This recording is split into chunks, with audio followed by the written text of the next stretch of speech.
Oh, I love that one. That's a Junjuito one. And the end one is it was made for me. It's like Cooper crawling into the void. Yeah. I am so confused, but I'm here. Yeah, me too. Doesn't matter. Well, they're gonna leave. I'm gonna leave. We're going to D&D. If you want to play D&D, that'd be cool. But we're going to D&D. Yeah, Sam, what are you doing right now, Rubik and Count? You fucks. No. It's all good. Pack for my trip. So. I just got off of work listening to a son complain about his dad who just installed a sunroof on the top of his head, but it's all good. Who did what? Yeah, what? He did what to his head? Install the sunroof. Oh. That's actually pretty awesome. I wasn't mad about that. All right, you boys have fun. Enjoy. Good talking to you guys. Yeah, you too. Talk we should talk later. Yes. Yeah, we'll talk about the jar later. You know. Yeah. Sam, I'm sending you a message real quick. But let's go ahead and go down to the thing. Kirby, can you drag Sam down there? I'll get one of them to drag you. Hey, everybody. Hey, howdy, hey. Can someone drag Sam down here and also give him access to this at the table? Grabbing him by the scruff of his shirt and I'm pulling him down. Exactly. He needs to pick his roles, you stupid fuck. Hey, what's up, Sam? That's the role you should supposed to do yourself. I could just give it to him, though. I mean, if you're cool. Hold on. Whoa, Schizo. Why are you talking like that, dude? I mean... Give rules. It's tabletop, right? Fuck, I don't even come to this server anymore. What the fuck? Yeah. He should just be able to join as he pleases. Yeah. All right, guys. So Sam is going to be joining us as a player today, finally. And we have a full crew. We got Brex playing Thorgrin, the gnome, the dwarf barbarian. We got Kirby playing the halfling bard. We got Mike the DM, Sean the goblin wizard, Schizofreak the gnome ranger, and Sam is going to be playing a deep gnome rogue. Yeah. Sam, I sent you a message about where the hideout's going to be. What is your character's name, Sam? I think I'm just going to go with my first idea, and I'm just going to go by EB. EB. Yep. Okay. Well, whenever you get some character art, send that to me, and I will try to quickly make you a token. Or just for this first session, do you know how to make a quick token? Do you know the website for that? No, but if you send me a website link, I can do it in the downtime. It's been pretty chilly over here, by the way. Oh, it's cold here, too. Ooh.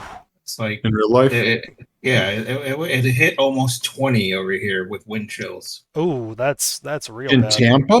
Yes. Jesus. It's like 5 degrees here today. It was like 40 2 days ago. Yeah. I mean, you're upstate New York, right? Yeah, and we're by the lake, so we get a ton of lake effect snow, and the temperature can fluctuate wildly. Yeah, it's pretty fucking cold here. Like, I had to wear fucking a hoodie inside. That's weird. Yeah, it is. Weird. Yeah. Wearing layers indoors doesn't feel good, and it's weird. Doing here. I wore long johns indoors one time recently, so it was so cold. That's how you know. Fun. That's how you know it's bad. Yeah. All right. My free to join the game. I have to open up the hold on. Right. Yeah. Everybody's taking their time getting into Roll20. All right. Yeah, I'll find some stock artwork for now, and then I might, if I'm really feeling creative, I might doodle up my own version. But hell yeah. But you know what's like with me, once I declare that I'm going to do something creative, it won't ever get done. So that is the secret to being creative, is never tell anybody. Yep. Only tell people when you have a finished product. Yep. It's like me when I ran the Mass Effect campaign. It felt endless. How long did that go for? That went for, what, 50 sessions? Almost 50 sessions. Yeah, not quite 50. I think it's 48. Almost a year's worth of sessions. Almost. Yeah. It's. Wow. And I made sure there was an ending at the end because, there has to be when you're dealing with servers. What the fuck were you thinking? But I liked it. I thought it was good. Like I didn't know where to go in the beginning until you kept messing with servers, and I said perfect. It was my very first D&D campaign, and I enjoyed it. So Poke. Yeah. I thought it was. I thought it went pretty well from what I thought it would be. Like I said, that's like 5 years or so after the Mass Effect 3 campaign, so it's really good. I thought. Yeah. Poke the bear. That's always a good ending. You do one. All right. So, Alan wasn't here last time, so let me recap for him. Alan, we let Kirby redo or what happened in the last session you played. Y'all went to a gala because the Artificer invited you to the gala. It's a gala for the Open Lord elect. He's going to be coronated next week. He's just having a little get-together to speak to the lords and ladies and guildmasters of Waterdeep. And while y'all were there, you saw your friend Vincent Trench was there. Vincent Trench has been investigating some corruption amongst the masked lords of Waterdeep. While at the party, a duke was murdered by someone who magically looked exactly like Vincent Trench, and another person tried to kill a different masked lord. Vincent said that he suspects this is the work of the Assassin's Guild, and since they're trying to frame him, he is on the run, because if the City Watch finds him, they're going to try to arrest him or kill him, and he doesn't want that to happen. In the session that you weren't here for, Alan, Kirby got to redo his section of the gala, so he went on a little date with the Artificer. They danced, they had some fun, and then Kirby and Sean investigated the crime scene, and Brax went on a chase against the assassin that looked like Vincent Trench. Huel and Inchi were able to find some clues at the murder scene of the Duke. One of the clues was, oh shoot, I had it written down. there's a pattern. Was a note that said, "The tailor knows where the bones are buried. Ask for the midnight fit." And they found a series of orders to a tailor shop called the Skull and Bones. And then there was another note in the Duke's, in a hidden compartment in the Duke's desk that said, "Pay me or I tell the Tiger everything." The Tiger being a reference to Vincent Trench, who has a private detective shop called the Tiger's Eye. There was a spell cast on the body, so it couldn't be talked to for 24 hours. The soul couldn't be talked to for 24 hours. So whatever this Assassin's Guild is up to, they think their business is going to be concluded within 24 hours. While they were investigating, the Artificer came in to talk to the group, and then Lord Growlhound came in and demanded that the investigation stop and that the Artificer put all her effort into hunting down Vincent Trench and killing her, being very pushy about it.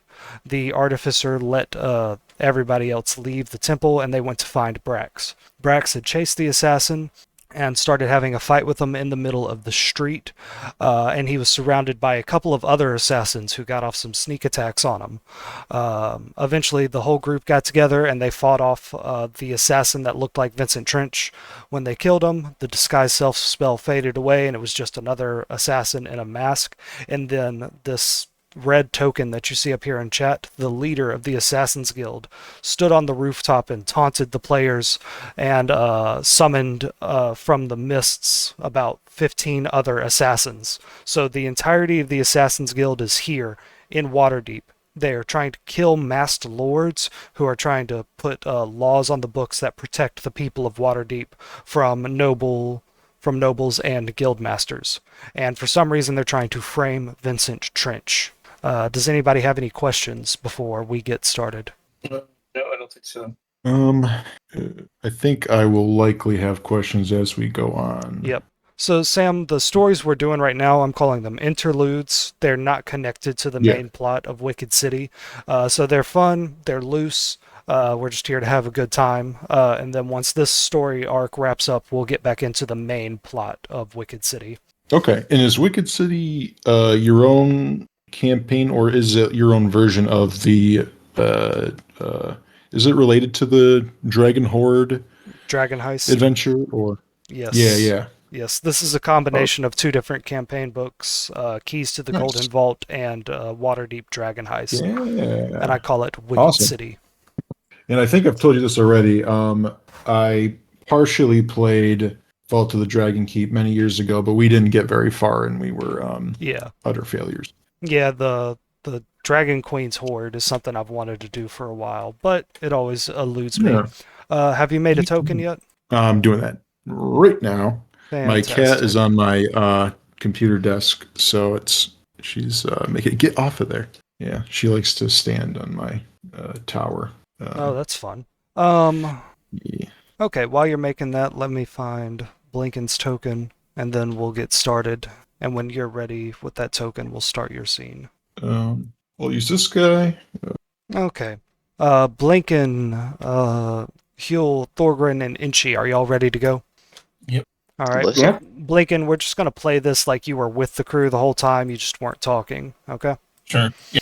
Okay. So we'll replay like the last couple seconds from the last session. So it is the dead of night in the city of Waterdeep, and the rain falls heavy. It is falling from the dark sky in thick drops, and it lands on each of you with a thud. There is thunder and lightning, and all 5 of you, Thorgrin, Huel, Elzerna, Inchi, and Blinken, are surrounded by these assassins in white cloaks and red cloaks and black cloaks, all with masks on their face. They're standing on the roofs of these buildings, looking down on you as you're in the street. All of you are breathing heavily, having just fought a couple of these guys. All of you are covered with scrapes and mud from the wet roads of Waterdeep. Elzerna's nice, pretty dress has been torn slightly, and she has mud all over her face, and she holds the golden mandolin at her side. The leader of the Assassin's Guild, this man right here in all black, looks down on you and says, "By this time tomorrow, Waterdeep will be a completely different city. Squirm, little bugs, and try and stop us." And all of them laugh and chuckle, and then they turn into mist and fade away. All of you are now standing in this road as the rain pours down on you. Thorgrin, you have 2 dead bodies stuffed into the briefcase of holding.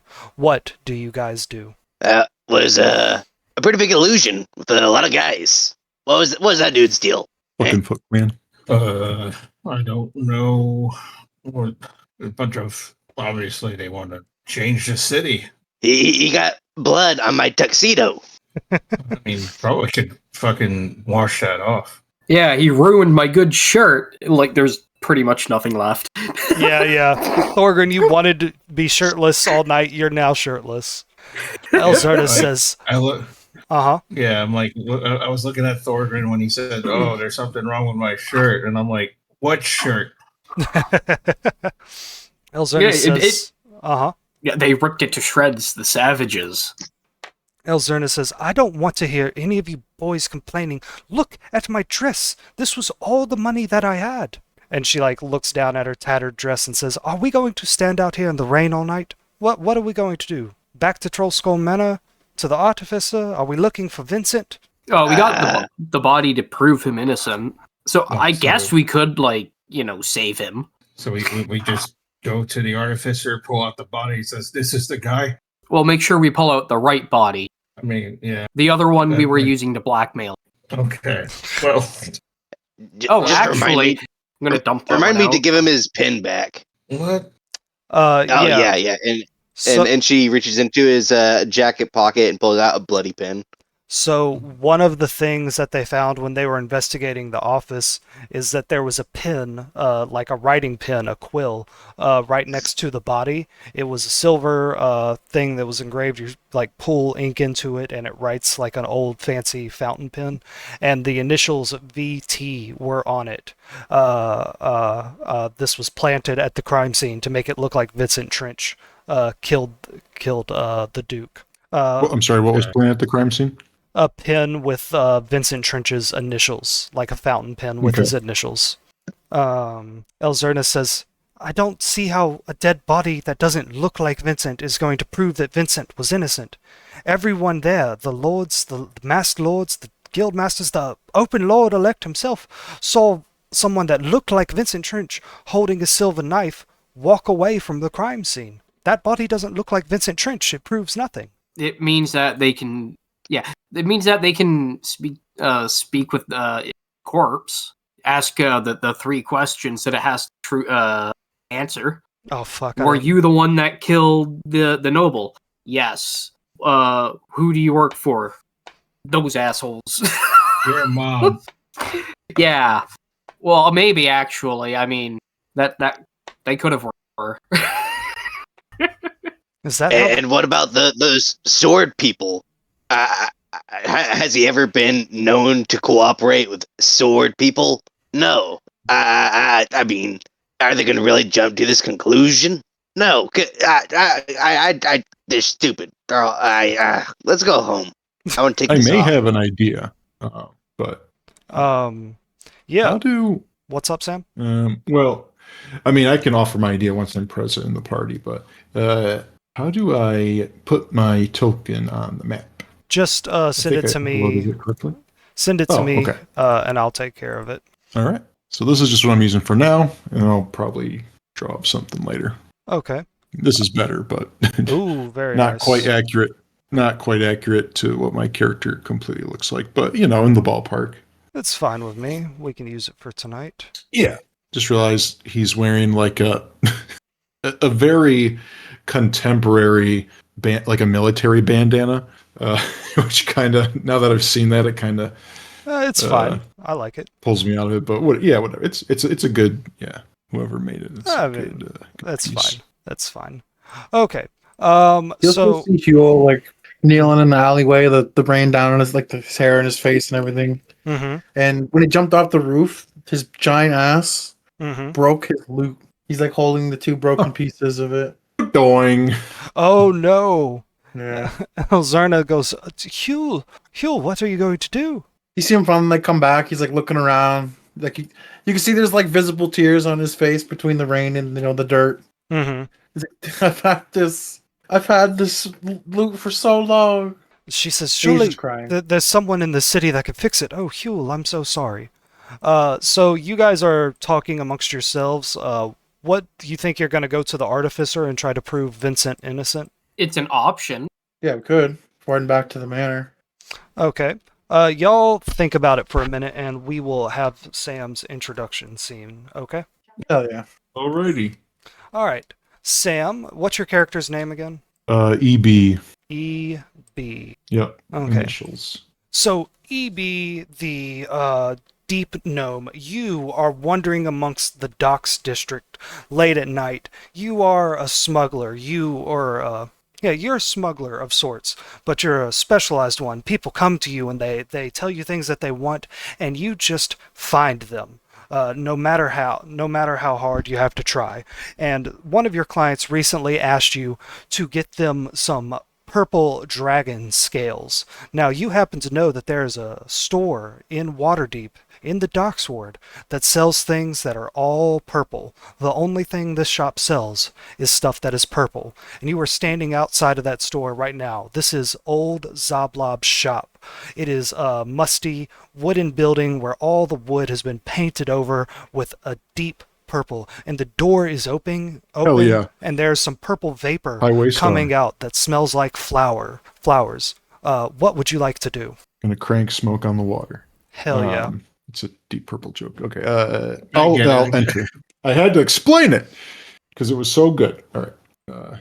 I like the way that guy looks. Yeah, this dude is great. I fucking love him.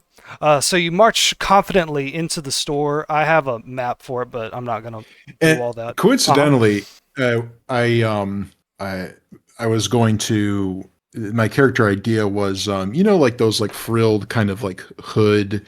I can't remember what they're called. They would wear in the Middle Ages, like Robin Hood, like where like it would kind of come down over your shoulders, kind of a thing. COIF. Yeah, A cowl. A cowl. Kinda, A cowl. but Yeah. there's a cowl but it comes down over like the shoulders and it just kind of stops around like your collarbone. But anyway, Yeah. but I was gonna have like that actually be like a deep purple color. It Yeah. just coincidentally. So Yeah.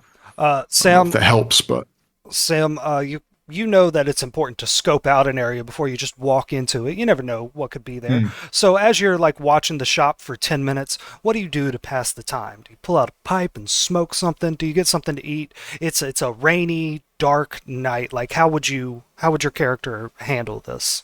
yeah, I'll chew on chew on a toothpick and just sort of glance around and kind of mind my own business. All right. Just sort of. Yeah, you hang out by a alleyway entrance. There's a overhang for a door nearby, so you're a bit dry, and you just chew on your toothpick, and nothing suspicious happens. So you walk across the street into the old Zoblob shop, and your nose is immediately assaulted by different spices and flowery scents. And you see that in the middle of this shop there is another deep gnome, just like you, except he is dressed in all purple, and he has glasses on with a purple tint, and he is drinking something from a glass that is thick and viscous and purple, and he looks at you and he says, "Oh, hail and well met, traveler. Welcome to old Zoblob's Purple Shop. How may I assist you?"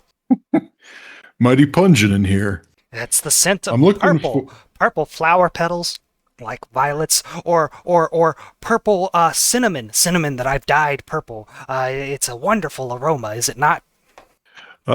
Yes. Colored me intrigued. I'm looking for something perhaps you could help me with. Well, I have pretty much anything purple that you could desire. I have a purple bell. I have purple plates. I have purple silverware, purple spoons, purple knives, and he just keeps listing purple things that he has. I'll cut in and say purple scales of a dragon, of course. Purple dragon scales. Ooh. Not a purple worm. Yes. Two entirely different things. He says, "Come on over here to my dragon scale display." And he marches you over to these rows and rows of shelves. And he goes, "Oh, where is it? Where is it?" And you notice that his hands shake a little bit. He's an older, frail man. And he says, "Ah, yes, here, the purple dragon scales." And he hands you one big purple dragon scale. Sam, roll a perception check. All right. And in roll 20, let me see, I go to the chat window, right? Nope. Over on the left side, there will be a dice icon. Oh, shoot, guys. I left the dog outside. Let me get him back in real quick. You can also type, my lord. like /roll 1d, whatever. Okay. Perception. Also, you could do it from the character sheet in roll 20 if you didn't know that too. There are a lot of ways. Looking for, because I haven't. I don't have my character. It's on paper, but not in roll 20. All right, let's see. Okay. Did it roll? Ooh, yes. I got a 17 plus 3, a dirty 20, as they say. Okay, boys, I'm back. Mike got a low roll on his dog carrying ability. Yeah, I definitely did. So Sam, you rolled a 17, and then you have a 3 perception. Yep. Okay, so with that 20, you can tell that what this old gnome man handed you is not a purple dragon scale. It's some kind of other dragon scale that he has painted purple with cheap paint. I grab him by his scruff. How dare you! And I say, "You trying to pull one over on me?" Do you know who I am? I am old Zoblob, the most powerful beholder in all of Waterdeep. Now, would my character, what context would my character be familiar with that? You would know of beholders. No idea? No, you would know of beholders. It's even rumored that there's a beholder somewhere in the sewers of Waterdeep. Okay. This old man who just said that he was a beholder, he looks at you and he's shaking slightly and his eyes look in 2 different directions. And he says, "I may not look it, but I have 9 eyes. Yeah, and you're going to have 9 teeth if you don't cooperate and tell me why you painted this rather than have the genuine article, which I'm looking for." He says, "What makes it worthwhile is that it's purple now. Those will be 1 silver piece apiece." I think I already know the answer to this without having to roll, but I'll do an insight check to see, if he is, it seems as though right now that he honestly believes in the value of it because of the color, rather than it being from a purple dragon. But I'm going to just roll to see if maybe he is playing the eccentric up to cheat me. So, insight is plus 3 as well. So, it's a 12. 12. You get the sense that this man is not entirely present and is not entirely aware of himself. I loosen my grip on his shirt. So, And I let him. see, my threats worked. You're scared of me. 2 silver pieces each. I think, do you have any scales that are naturally purple? Ones that have not been painted? Sam. You see, I find value Mhm. in the color coming from the natural source, so to speak, rather than a coat of lacquer. Sam, you go back and forth with this confused old man for a while, and it becomes very clear that the idea of a naturally purple thing versus a thing that's been painted purple does not make sense to him. You are not going to Doesn't matter. find what you're looking for in old Zoblob's shop. He's All right. confused that there's a difference. Right. Okay. I say you wouldn't happen to know of someone you can point me in the direction of that would have something like this. He says, long ago I heard there was a blue dragon living in the harbor. I, of course, took no interest in it, because it is blue. But blue is not that much of a difference in hue. It is a massive difference. You don't even begin to understand. I sort of nod my head and I say, thank you for your time. As you And begin I will. exiting the old Zoblob shop, he continues to rant about how radically different blue and purple are. You step out into the night, you put your toothpick back into your mouth, roll a perception check again. Okay. I got an 18 this time. You hear him before you see him. Someone tries to sneak up on you, but they are unsuccessful. You turn just in time to see your old contact, the private detective, Vincent Trench. He looks at you in the eye and says, "EB, I need a place to hide for the night. The vangs of this city are out to tear me to pieces." Well then, I don't have anything clever to say right now. All right. All right, I told you. I'll take him in. Yeah, I told you where your hideout is. It is on Pier You'll 17. have to remind me, I'm afraid. It's in a Pier message 17. that I sent you. But it is Gotcha. over here Okay. on Pier 17. Let me draw a shape for it. That will be the boat. All right, so you huddle off with Vincent, keeping to the shadows. You notice that he tries to cover his face as much as possible. He is absconded with his traditional big leathery coat. He has tried to dirty himself up and look more like a common person. But you take him all the way over to Dock 17. And you climb onto an old boat that isn't used much anymore, except by people like you, people that know its real hidden value. You walk down below decks and you come to the kitchen of this old ship, which is called the Velvet Barnacle. And when you get to the kitchen, there is a stove in the middle of the kitchen on this steel plate. It's designed to be in the middle, so it'll kind of heat up the kitchen on cold nights at sea, and everybody can huddle around it for warmth. There's a lever on the wall that is supposedly used to open up the windows, but if you push it in the wrong direction, something magical happens. That stove moves, revealing a 5-foot by 5-foot hole that you and Vincent can drop down into, and this is a little safe house that you know of. You flip another switch and that stove goes back to its normal place, and Vincent says to you, EB, those wolves are out there hunting me. There's someone going around disguising themselves as me, framing me for murders that I didn't commit. There was that strange thing in the Temple of Ogma a few days ago, and then just tonight at a gala at the Palace of Waterdeep, someone killed Duke Eberron and did it pretended to be me. What do you make of that, Killed EB? the Duke? They killed I'd be- Duke. I'd be- He does accounting for the Open Lord. Someone's acting pretty bold to kill the Duke, huh? Yeah, it's the Assassin's Guild. EB, I can't go back out into that city. The Assassin's Guild is looking for me, and every member of the City Watch will be looking for me. Hey, I got this. And he hands you a slip of paper, and you know what this is. It's called a paper bird. You can write a message on it. It'll fold up and fly to whoever you want to receive the message.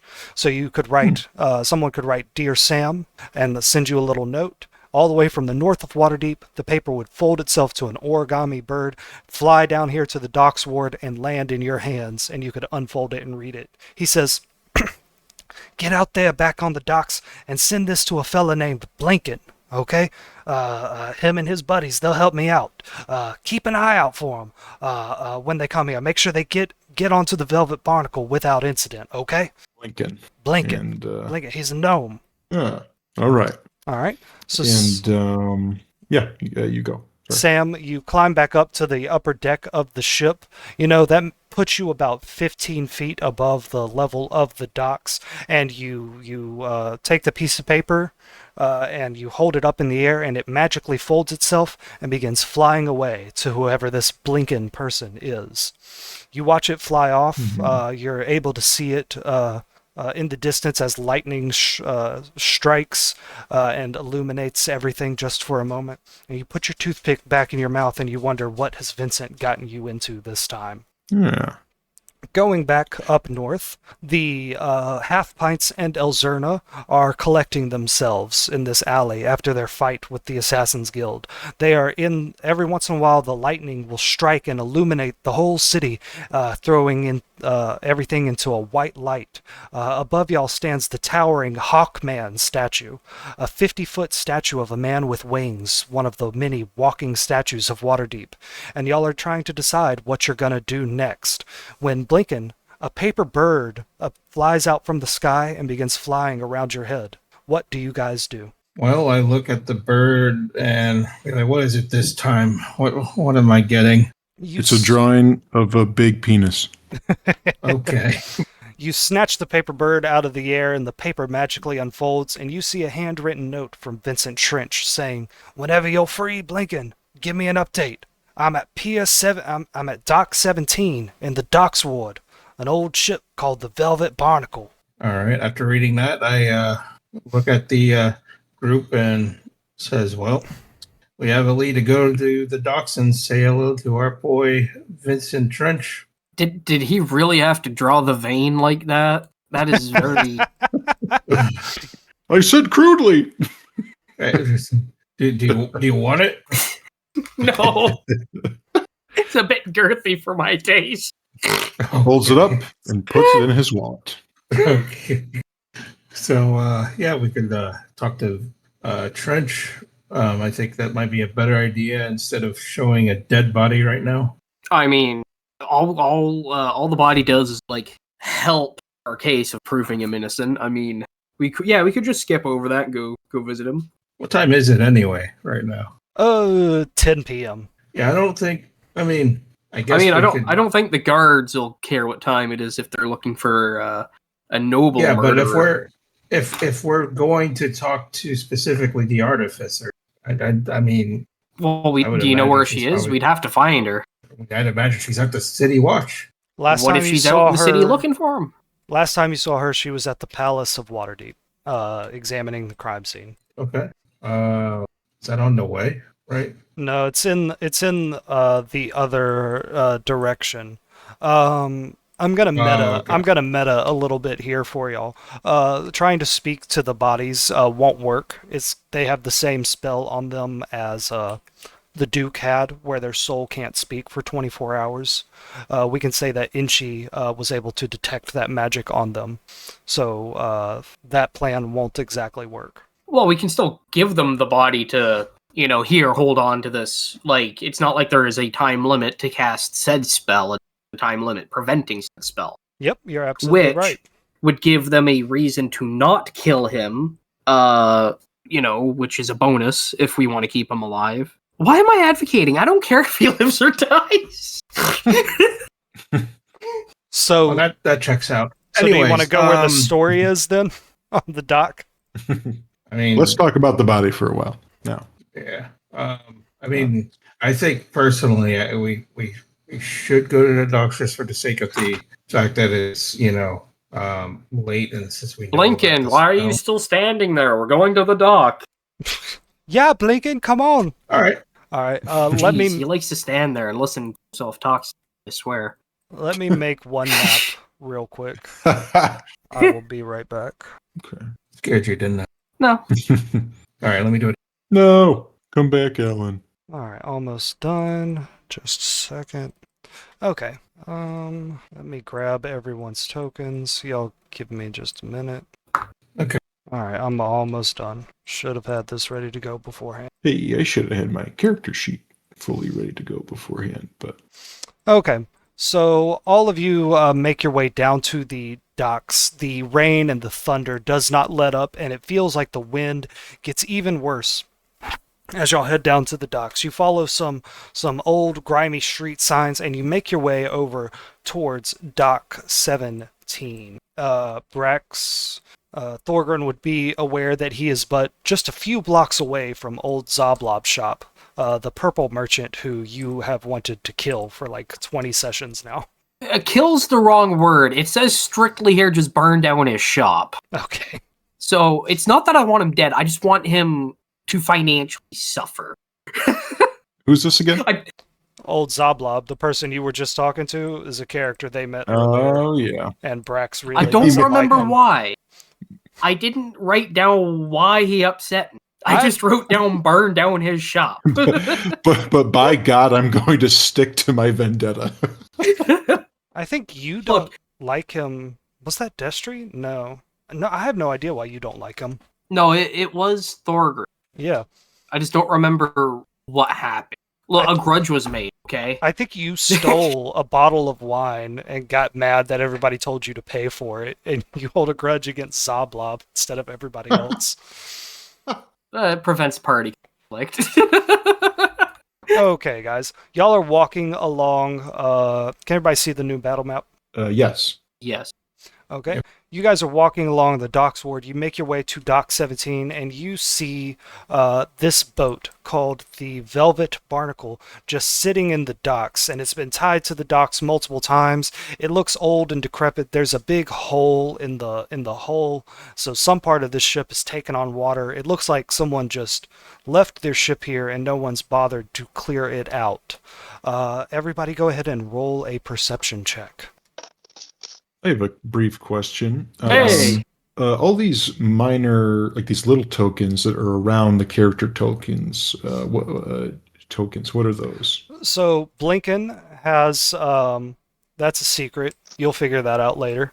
Okay. Huel has an imp companion that is disguised as a raven called Little Inchi for reasons. Okay.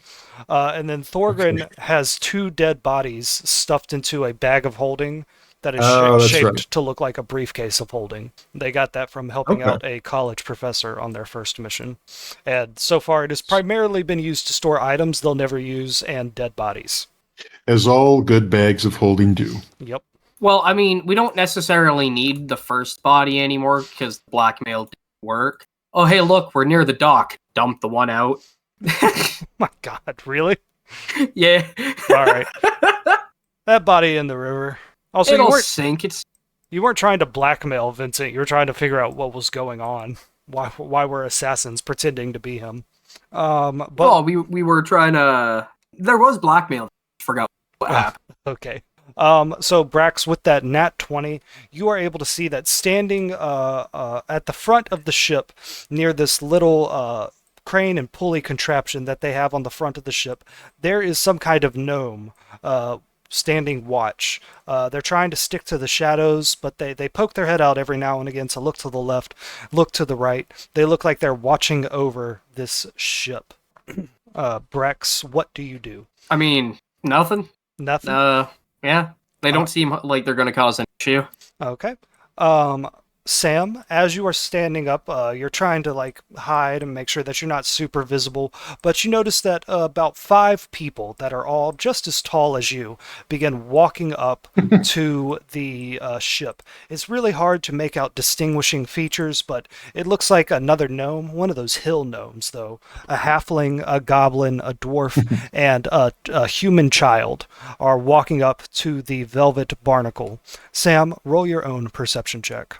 Okay. I got an 8, by the way. Thank you very much. Got an 11.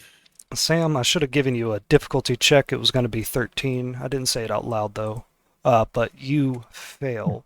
So you're keeping an eye out. You're looking at these 5 people. It's hard to see all the details because of the rain and the thunder and some kind of fog that's rolling in off of the sea.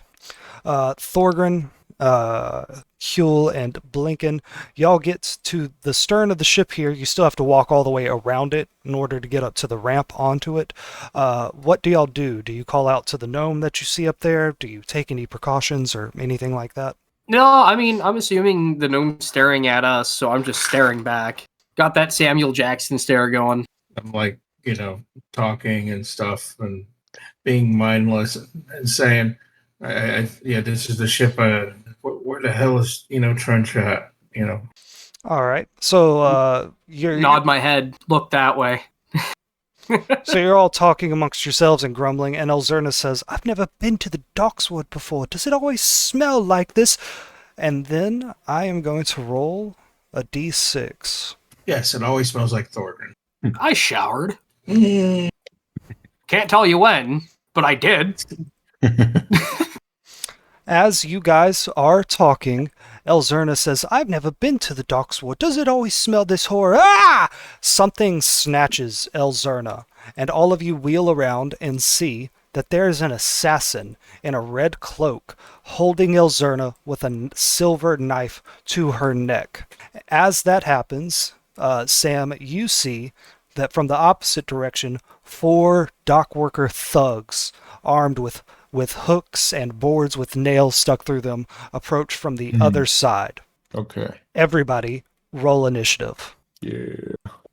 And she just pulls out his dual daggers as, damn it. Yeah, what, your 1 blink dagger and your 1 normal dagger? We got to get you another magic exactly. dagger.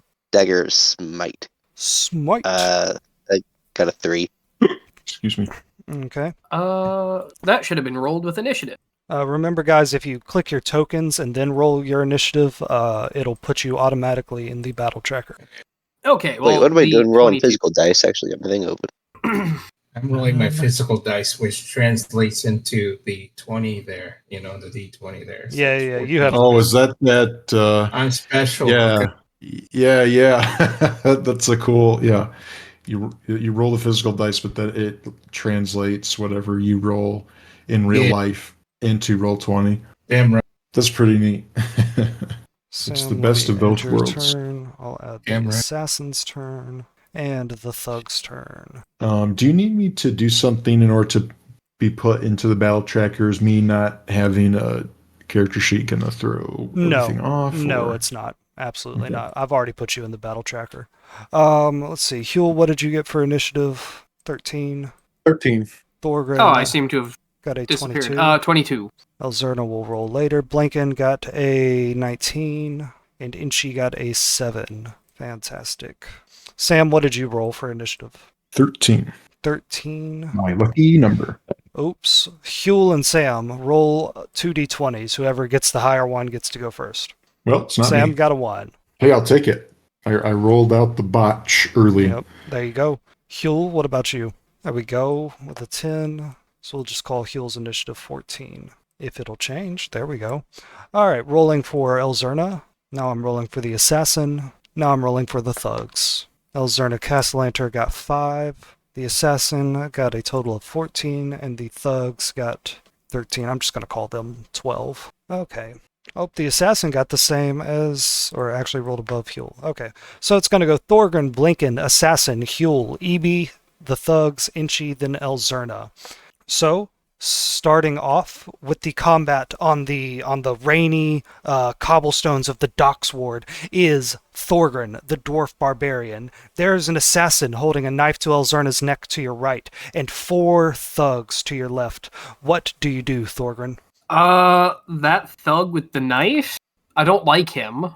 I'm going to throw the briefcase at his hand in an attempt to, sorry, let me rephrase that. I'm going to rage. Okay. You're keeping track of that, right? That's, I think, your second I'm down to my last one. Okay. That's actually your third one for the day. Okay. Yeah, no, I've been keeping track. Thank you. So I'm going to now throw the angrily at his hand in an attempt to disarm him. You're throwing this at the assassin that's holding Elzerna? Yeah, I'm going to disarm him.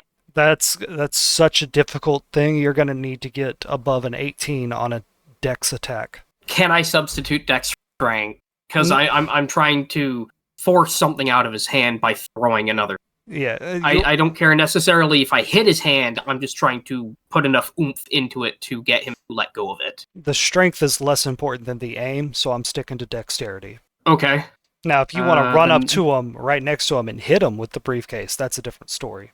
Oh wait, is this to scale? Is the bat- Probably not. Am I in range to run Actually- up and smack him? Yeah, no, this isn't bad. This is to scale. This is Okay, actually pretty good. So use the measurement then- tool and figure out where you are. Okay, I'm going to move 10 feet Okay. and smack him with the briefcase. Smack him with the briefcase. Okay, go ahead and Yep. roll your strength attack. 20. That hits, and you're trying to hit him directly in the hand that's holding the knife. Yeah. Roll Yeah, that I'm trying damage. improvised weapon. Mm-hmm. I'm going to Divine Fury, 26 plus half level. We're level 8 now, right? You said at the end of last session? No, I didn't. I think you're all No? level Okay. 7. And I'm remembering something wrong. Okay. We're level 10, right? My armor class is 25, right? 29. 29, right? I What can level are we jump actually? 30 feet. 7. Okay, 17. 17. Oh my god. So you just obliterate all the bones in this assassin's hand, and it screams into the night, and it drops the knife, and it drops Elzerna. But just like every other time you've attacked and damaged these assassins, they turn into mist and disappear. And this assassin disappears and reappears right behind Huel. Thorgrim, what else do you do? I move back to 10 feet. Okay. And I'm going to do the follow-up attack. Oh my god. Should have had him go behind the fucking thugs. 17. 22. That hits. 7. They've taken 24 damage tonight, and again they scream and they disappear and they reappear behind the assassin, behind the thugs, where they should have gone the first time. Thorgrim, that is the end of your turn. Blinken, it is your turn. You have assassin and 4 thugs to the left of you. What do you do? I want to do bonus action Hunter's Mark on Assassin while I can. Okay. And then I'm going to remember, shoot at him once I get it. yes, remember Yeah, you what's have up? your magic attack now as well. Yeah. Okay. Okay, so yeah. So basically, yeah, Hunter's Mark, I'm going to try to hit him and then do extra damage. And I guess, yeah, the first hit, I'll try to use my magic attack on it and see what happens here. Okay. Ew, 12 to hit? That misses. Of course it does. But I can roll again to hit.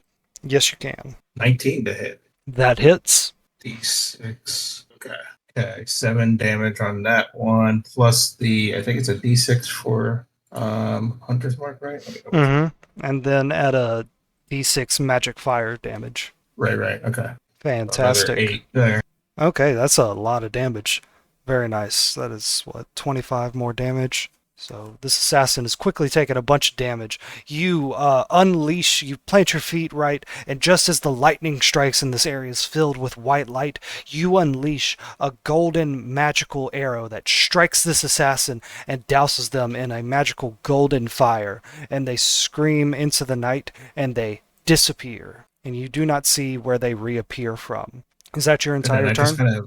I just look at the thugs and shrug and say, "Who's next?" And my turn. Okay. Huel, it is your turn. What do you do? There are 4 thugs right here behind us. Yes, sir. I mean, You're doing clapping cheeks. I have a couple ideas, actually. Sorry, I've been thinking the whole time, and I'm still thinking. I'm gonna cast Cautious Hideous Laughter at 2nd level, so I'm targeting the first 2 closest to me. Okay. I'm gonna pull out my broken lute, and it's all the strings are curling up, and he gets a little sad. He plays a few broken, ding dong dong, broken notes. Okay. What's outside? That's enough to make the magical energy. Don't you also have a flute? I thought you had a flute. He does. He has bagpipes, a flute. He got a bunch of shit. He could use something else, but he's so used to the lute right He's now. got maracas. Yeah. That's You like could play a whole Jethro Tull song. that's like Thorgrim dropping that he's religious 19 episodes in. You're like, oh yeah, I've got bagpipes. Oh, I got these. I have a dulcimer. I have an oboe. Clarinet. Somehow I got a theremin. Okay, Tasha's hideous That would laughter. be. Yeah. Yeah, on the first two, they'll need to make a bard DC with a save of 15. theremin. Yo, hook it up, Thorgan. What are you doing, bro? What? Or Blinken. I'm so sorry. You're like, what? All right, let me roll their wisdom save. They're not going to add anything to this. There's too many short games. They fail. What happens when they fail? They fall to the ground laughing maniacally. Yeah, technically they're prone, right? And Yes, so they all begin laughing Okay. maniacally, grabbing each other, howling with laughter, and eventually they fall over onto the cobblestones, laughing and laughing and laughing. And Huel, you are taking all of this in. Roll a perception check. You need to beat a 15. I'll roll a 1. Here we go. oh god. It's 8. 8. Not good enough. Just a second while I figure out what this is. I seen the one coming. I was like, oh, it's going to be higher than a 15. Or it wasn't. All right. The assassin is going to roll against you with advantage. So on that one, they would have gotten what is that? 23. Does that hit you, Huel? No, I got 29 AC, man. It's, Oh yeah, you're one of those two. Try All again. right, calm down. No, it hits for sure. All right.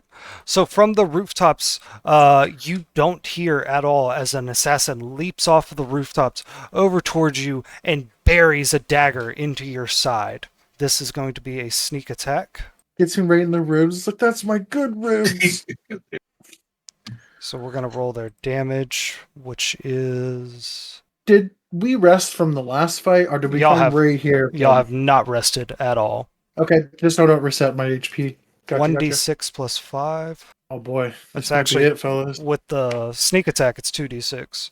So that's 9 damage. Also, you need to roll a constitution save. Half of my HP left. I have 9 left. You got to be a 14. Constitution. Hey, let's go. You are not poisoned, but you did take 9 damage. Hell yeah. The assassin is going to strike at you again, this time without advantage. And they rolled a 7, so I assume that misses. Macy's 10. He's close. It was close, all right. EB, up on the ship's deck, you were keeping an eye out. You saw these 5 people coming in. You ducked out of the way, but you kept an eye on them. And then all of a sudden, out of this mist, some woman in a red cloak grabbed the little human girl and held a knife to her neck, and a fight broke out, and that person in the red cloak began disappearing into mist and reappearing on different sides of the battlefield. This dwarf let out a loud scream and then banged this assassin around with something in his hand. The halfling over there played a few notes on a broken lute, and all these thugs started laughing, and this ranger just unleashed an arrow with this golden fire. Who are these people, and what's going on here? What do you do? I'll be damned if someone's going to try and kill a kid nearby. Mm-hmm. So I am going to... Now, before I do this, I think it's not really going to completely change. It might, what I do. But, so the cluster of 4 thugs, some of them are laughing from the laughter spell? All of them are, I think. They're all Okay. prone. Oh, they're prone. Oh. They're all prone and yeah. laughing, yeah. Okay. I'm going to run up the what's the I'm so bad with ship terms. The front part of the ship, is that the prow? That sounds good enough to me. The nose of the ship. Yeah. It's that thing that pokes out, and there's Naval always like a nerds statue or- of like a bare-chested mermaid holding up the little thing. Yeah. Yeah, that's what one you're of those talking about. things. Yeah.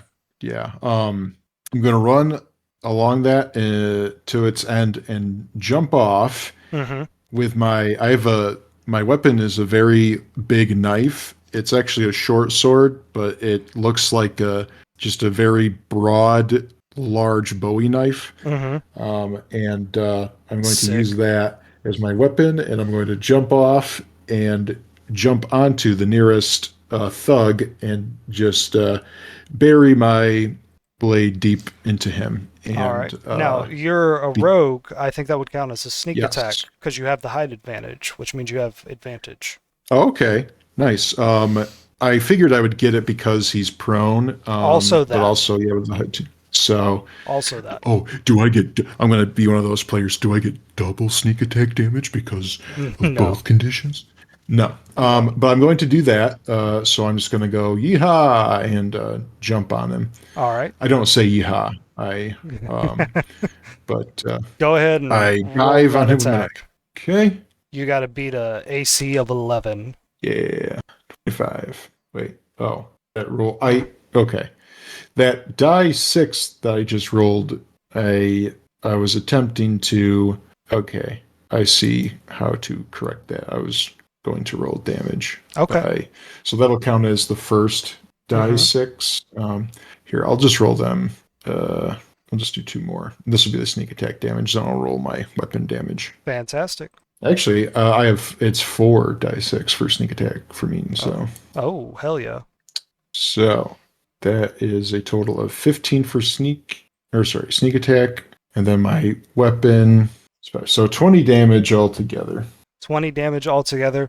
So everybody else, y'all hear like these pounding footsteps from up above you, and you look up, and 15 feet in the air is like the top of this boat that y'all were going to, and running along the prow of that, stepping off of that ballast pole, is a deep gnome. He leaps into the air as the lightning strikes and floods the area with white light, and you can see he's holding in his hands Batman. a long jagged knife, and he lands right on one of these laughing assassin, who goes ha, ha, ha, ha, ha, and stops laughing and falls over dead.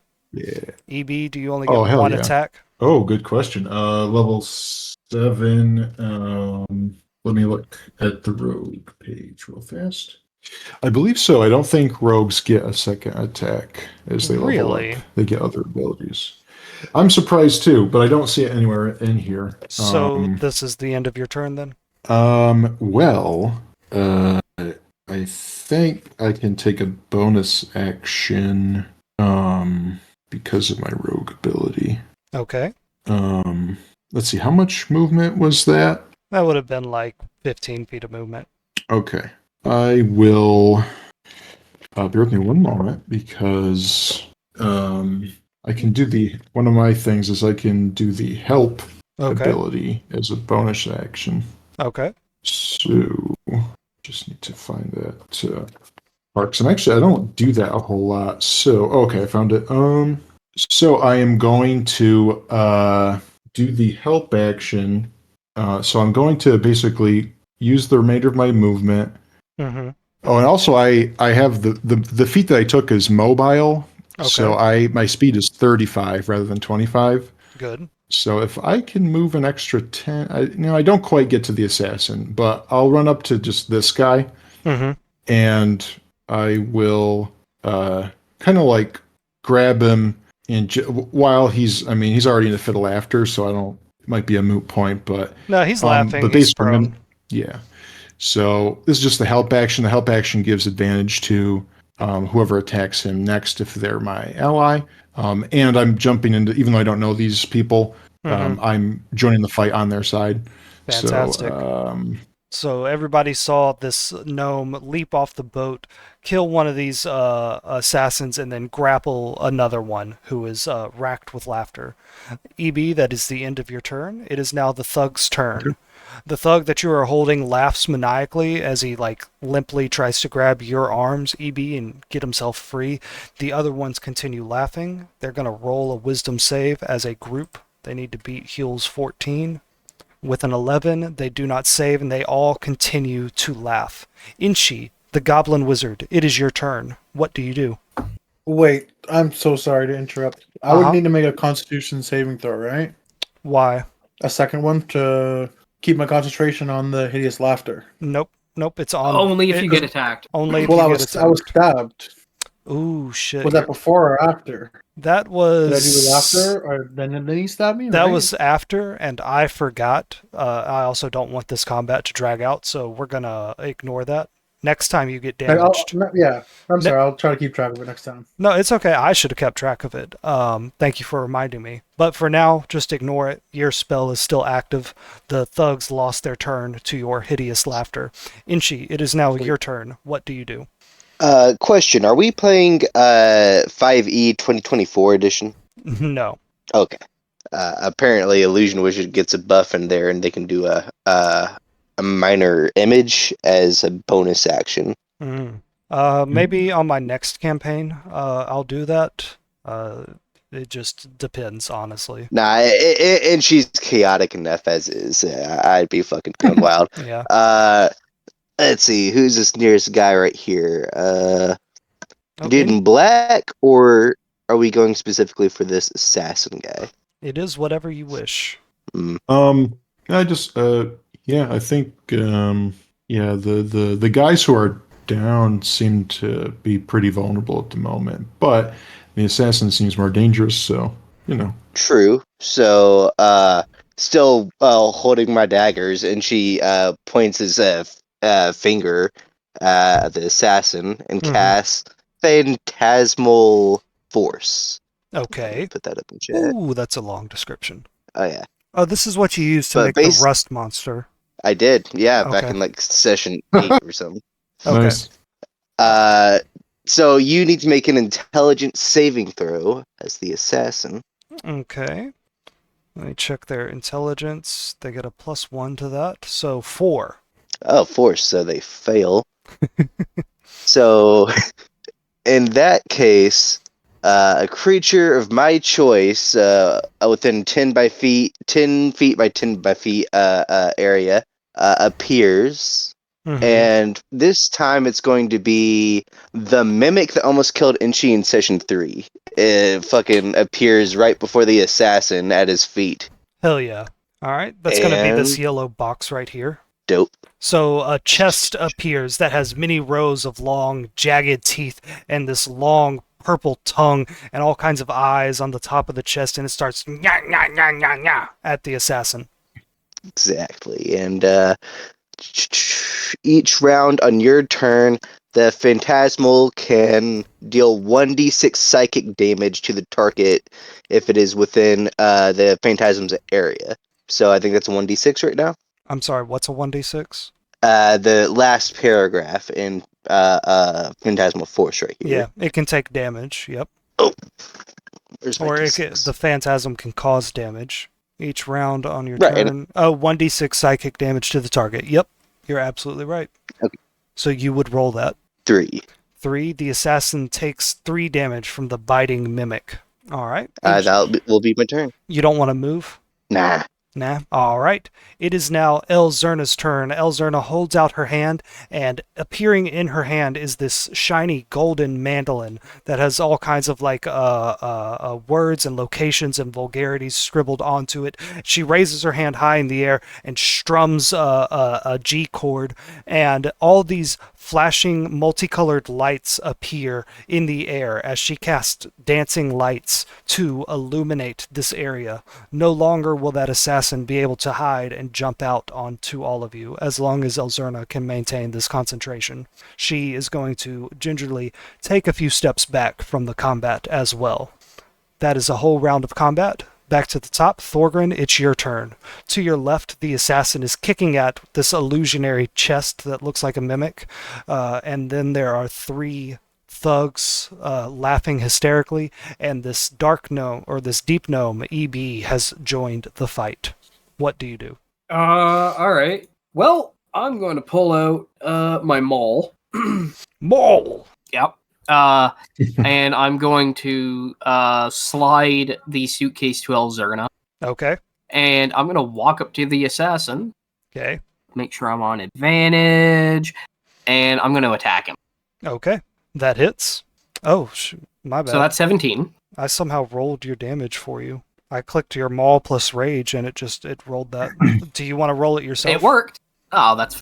All right, 17. With that, with your holy damage, with your maul damage, you bring it down onto this assassin, and you think, of course, it's going to disappear into mist, but nope, you just hear the bones crunch and the body falls limply to the ground as you have killed another assassin.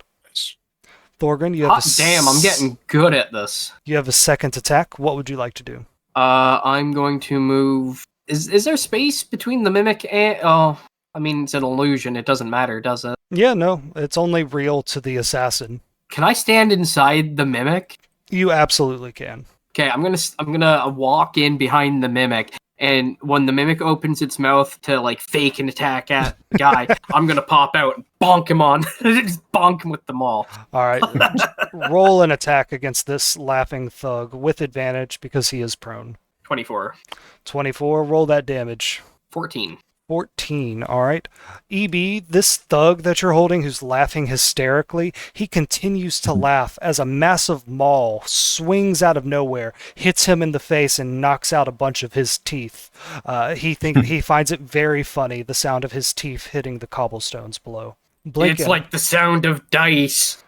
Blinken, it is your turn. The assassin is dead, and these 3 laughing prone enemies remain. Sounds like this. It sounds like the laugh track of a 90s sitcom. Just ha ha ha ha ha. Oh, hell yeah. Ha ha ha ha. So that assassin had my hunter's mark. So in that case, if he's dead, I could move the hunter's mark on another one with a bonus action. Mm-hmm. So a bonus action, I guess I'll go ahead and probably mark that guy right there. Okay. And then I'm just gonna shoot at that guy, and that's advantage, right? Yes, sir. Because he is prone. That orange dot is your hunter's mark. 19. That hits. Okay, I just wanted to make sure because that was advantage. Okay. So 19, and then I'll do the damage. 7 damage. 6 for D6 for the hunter. Okay. Nice. So that first attack did 11 damage. Go ahead and roll your second attack with advantage. Gonna move some of these tokens just out of the way. 27 to hit. That hits. Do you add your hunter's mark to that as well? I think it's on every attack, right? Let me double check. I'm pretty sure it is too. So roll another d6. Yeah, it is. Okay, decent. And that's 13. So 11 plus 13, 24. Okay. So your first arrow lands in this guy's like thigh, and he looks at it and he points it out to his friends and he laughs at it hysterically, and then he looks at you lining up your next shot and he just howls with laughter until the arrow hits him in the face and he falls to the cobblestones dead. Huel, it is your turn. It's my turn. Oh wait, Blinken, who do you transfer your hunter's mark to? Oh yeah. I'll move it to this guy. Okay. Huel, it is your turn. Little Inchy says, "Man, these thugs are dropping like flies. Get 'em, boss." Going to talk some smack Hell yeah. and hurt their brains with vicious mockery. Like, look what happened to your 2 buddies. Oh, I'm going to talk so much shit, they're going to take physical damage. they need to make their save first before I start yapping. What do they got to beat? 15. 15. They do not beat that. Yeah, he was like, yeah, look at your 2 buddies over there. Well, 3 buddies. And then he's just yapping, doing 9 physical damage. 9 psychic damage. Psychic. All right. So the one that EB's holding, he looks at like all his dead companions, and each one fills him with more and more and more laughter until he laughs so hard you hear like a snap come from his chest, and he falls over dead. EB, the person you were holding, laughed so hard he died. There's now 1 thug remaining. What do you do? Is he still He is- like laughing and prone? He's prone on the ground and he's laughing. Tears are streaming down his eyes. He's like slapping the ground. He just cannot stop laughing. Okay. And like the whole Since he area did is it now again. just covered in blood and like rainwater, bloody rainwater. Do prone attacks, if someone's prone, is it It's advantage. automatic advantage? Okay. So I accidentally rolled without adding my modifier, but I think it missed Okay. anyway. It would have been a 13. That I think actually would hit. Let me double check. Okay. That would hit. I'll just roll, since it's advantage, I'll roll just to see if it's critical. Just doing this right. Okay, Ooh, so either way, so it close. hits. Yeah. All right. Well, so my damage total is 20 once more to this guy, and if this is enough to kill him, then It is. I have a. All right. I just grab him by his hair, and I say, "You loopy laughing asshole," and I cut his throat. You slice his throat, and he chuckles, which sends more blood out of his throat, and he gurgles a few times, and then he falls over to the ground dead. All At of least you, they died happy. all of you are covered in, Right. in blood and rainwater. And folks, this new deep gnome that you just did combat with turns around to all of you and says, "At least they died happy." What do y'all do? I look at it and says, "Who the hell are you?" I mean, you make a very good point. I'm happy. I Yeah. wipe my blade off and put it back where it belongs, and then I look around and I say, one of you wouldn't happen to be named Blinken, huh? No. I raise my hand. Yeah. Why? Who are you?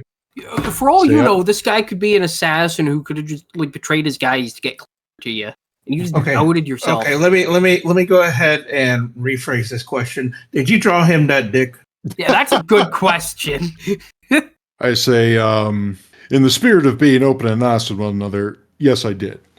But our mutual friend, the Tiger Eye, is looking for you. Vincent Trench. Yeah. Okay. So Did you spend like 20 minutes drawing that? Like, that was was a overly doodle. detailed. He's A doodle. He's so practiced at it that's a doodle for him. It's SpongeBob drawing like a perfectly accurate face in 5 Yeah, seconds. yeah. There was bounce lighting with the shading. It was really... Yeah. All right. Well, where's Tiger's Eye?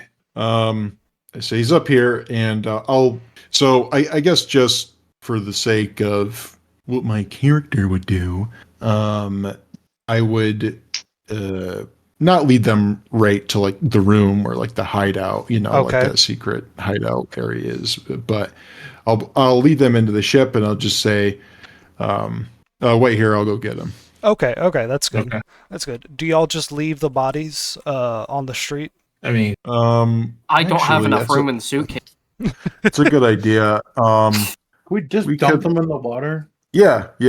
Just dump them in Like the water. fishes will eat them or something. Are the docks a fairly rough and violent place? would you say? Yes. This is the yeah. bad side of Waterdeep. I figured. Yeah, we'll just yeah. chuck them into the water. If everyone's on board with that. Yep. All right. Elzerna, the You child, grab him by his goes. She hands. like pops her fingers and goes, "All right, let's get pushing." All right, Elzern, you grab him by his hands. I'll grab his feet. Aye, Captain. This And- little kid is helping me dispose of this yes, body. this little In kid broad is- daylight. No, it's And actually, Mike, if It's this is okay nighttime. with you, Uh-huh. I'm going to take a quick break. yes. I need to take a quick break too. So y'all dispose of the bodies, and then we'll pick back up with meeting Vincent. Yeah, 5 minutes. It All right. takes us 5 minutes to throw the bodies in the water. Yeah. Yeah. BRB. Okay, I'm back. All right. Let's do a roll call. Mike, Schizofreak, I'm here. Sam, Hola.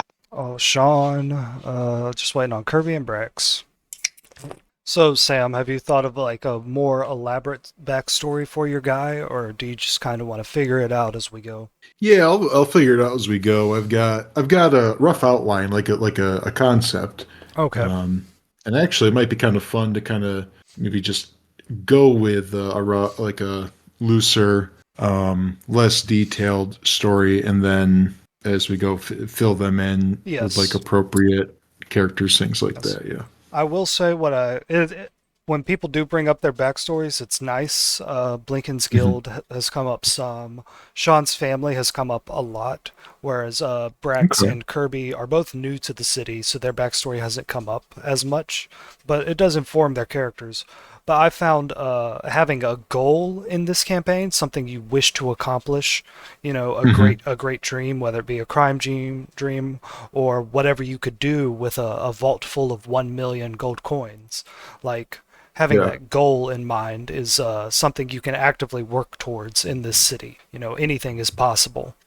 Nice. Yeah. Mhm. Like Sean's trying to find a place for his family of 60 goblins to live. Brax wants to become a crime lord. Schizofreak wants to see dragons in the city again. And Kirby cool. just kind of goes with the flow, which I like. But he's crafty. He's always thinking of stuff. Cool. Yeah. My subclass of the Ranger was the Drake Warden thing, so that's why I did that. Yeah, I saw that. What book is that from? I think it's from well, I know that was Phasbin's Dragons or whatever it was called. Is it that? I thought it was Anyway, Tasha's. no, I'm pretty sure it's also at Tasha's, yeah. Oh, Okay. interesting. But Because it was on the Unearthed Arcana stuff, but then I think they put it on Tasha's. But there's a catch. In Waterdeep, dragons aren't allowed. There's a magical charm over the whole city, to where only certain dragons that have been anointed by the ruler of Waterdeep can exist inside the city. So he wants to see dragons, but he's in the only city where that can't happen. Kirby, are you back? I see Brax is back. Yeah, no, I'm here. Okay. We're just waiting on Curb. Bum bum bum. You said curb. Okay. Yeah. Oh, I'm back. Sorry. Hell yeah. why are you lying? We know you're not back. Okay. So it's about 10 minutes later. Y'all have successfully thrown all the bodies off into the water. You are taken onto the ship. You're told to wait up on the upper decks for a bit so you hide in the shadows. And then eventually EB invites you down to the lower deck, a room that is this big kitchen. Vincent Trench has let a fire build up in this big oven that's in the middle of the room, and he is pacing around back and forth. The oven has like little slats in it, so the light from the fire shines outwards. And Vincent Trench says to all of you, "Could have sworn I just heard the telltale sounds of bodies hitting the water. Oh, if only we could all drown our sorrows in such a way." Do y'all Would be you can go convenient. for a swim. Can drown our sorrows a different way. Vincent smiles and says, "That charm you all got, that's good. That's good. That'll help you survive. But I want each of you to think about what it's taken from your soul with every joke you make. A city like this does things to people. None of us should be what we are, but yet here we are, drowning in our sorrows. Tell me, boys, what did you find at the crime scene?" I'll look at him and I want to say, when did you get so fucking maudlin? He's always been like this. Like every single moment, okay. he's always like this. This is his thing. He's a new Okay. Okay, then I would know that. Canonically, every time he talks, there's a slow, mournful saxophone playing in the background. Yeah, and somehow there's Gotcha. a rainfall going on. Yeah, the sounds of the rain like get louder somehow when he talks. And then when we talk, it's Benny Hill music. Yeah. Nice. So Is he there any says, alcohol visible nearby? Yeah, I yeah. got some out for everyone as your guests on my ship home, my boathouse. "Hey, you know what, EB? We can call this your home. This is your ship. I like that. I like that little ship hideout." Yeah, as we're talking about drowning the sorrows with the bodies, he's gonna grab the cup with the mage hand and be like, "I know one way to drown my sorrows," and raise his glass. Mm-hmm. It says, "Here, Salute. something to warm our cold souls." And he says, "So, boys, tell me what happened. Last thing that happened to me, I saw someone that looked exactly like me holding a bloody knife standing over the dead Duke. And I made a run for it, because I knew what was happening. A setup, a frame job, a classic, oh fuck. What's the slang for a frame job? Classic setup. Who done it? Yeah. A classic who didn't do it is what we have here." Yes. Yeah, he doodled in the blood after you left, and she What a pulls up the sick silent freak. image of the perfect replica of the blood in the pattern. He says, yes. and just put him there. Yes, I forget the magic spell I made up, but this is the soul thing that keeps the body from being able to talk. Uh-huh. Oh, speaking of, Hold shake, up. shake. He says, "This is the soul eater curse. This will hold the Duke's body captive, the Duke's soul captive in the ethereal plane, and we can't summon it here for questioning for 24 hours. You know, it's kind of useless in the long run, but if your suspicions are true and they're gonna do whatever they gotta do within that 24 hours, well then the Duke is damn near useless to us. And Thorgrim, did you just shake a body out of a briefcase?" Yeah, this one's you. He says, Or, "That's he was. Is that the assassin that killed the Duke, or the assassin that tried to break into my home?" This is the one that killed the dude. He says, he like walks over to it, and Inchi, roll an Arcana check. The one that tried to break into your house is in the pier. He goes, oh, God's the body count on this already. Oh my god, if you want the count, there's like... I'm going to start counting on my fingers. He says, I've lost count of how many dead bodies I've come across. Inchi, can you roll an Arcana check for me? Yeah. Ooh. And that one. So, Inchi, you are attuned to magic. As you become more powerful in it, you can feel the magic that other people cast. Vincent just walks over to the body of this dead assassin, holds his hand over and goes, yeah, this one also has the Soul Eater spell upon him. We can't talk to his soul for 24 hours either. We're going to have to figure out what to do next from what we can see ourselves. There ain't going to be no magic answers here. So what else did you find in the crime scene? We were rifling through the bodies and we found, I believe it was parchments. Yes, Huel, you examined the desk and you found hidden compartments. Let me repost what you found. The tailor knows where the bones are buried. Oh yeah, and they were all wearing these masks. I'm going to shake the suitcase a bit more for the assassin mask to fall out. Yes. Okay, so I just posted it. Sam, the documents that they found was a receipt of a transaction. The Duke, the murder victim, recently got a bunch of his and his guards' clothes fixed at a tailor shop called the Skull and Bones. There's a receipt with a handwritten note on it that says, the tailor knows where the bones are buried. Ask for the midnight fit. There's also an unfinished letter that was found in a hidden compartment that said, pay me or I tell the tiger everything, referring to Vincent Trench, who owns a private detective shop called the Tiger's Eye. Interesting. All right. So Vincent looks at all of that and Just says, jotting this stuff. so we're dealing with a sophisticated network here that knows enough to be top-tier assassins and withhold their souls from interrogation. Boys, we're up against something quite dangerous here, and I can only see a few paths for us to follow. Inchi has the pen out and he's wiping it on his sleeve. He says, is that my pen, Inchi? That's been missing for a week. Oh, yeah, that's what he used for the doodling. Here you go. And Inchi hands him the pen. He filled my pen with blood and made a cursed circle. Gods be damned. What is mightier, the pen or the sword? Okay, calm down there. The mall. Just a sec. He takes a very long time to load his pipe with tobacco and light it while I search for the next thing that he says. He says, okay. Yeah, very dramatically smoking. Does anybody have any questions before he lays out like the here's what we're going to do next part of his dialogue? Does anybody have any questions for Vincent? Any clarifications that they want? Anything like that? Sam, feel free to ask your questions. Mm-hmm. Yeah. Why can't we wait 24 hours for the curse to wear off? He says, Mr. Thorgren, I believe that the Assassin's Guild has come to Waterdeep. They were hired by somebody. They're tasked with killing off certain masked lords. These masked lords fight for safety precautions in guild workshops. They determine the minimum amount of pay and the minimum amount of treatment you have to give staff, even if you're a noble hiring someone. It ensures that these laws ensure that everybody in Waterdeep is treated fairly and equally as they show up for their job. If all of them are assassinated, and the only masked lords that remain belong to the guilds or the nobles, well then things are going to get a lot worse for the people.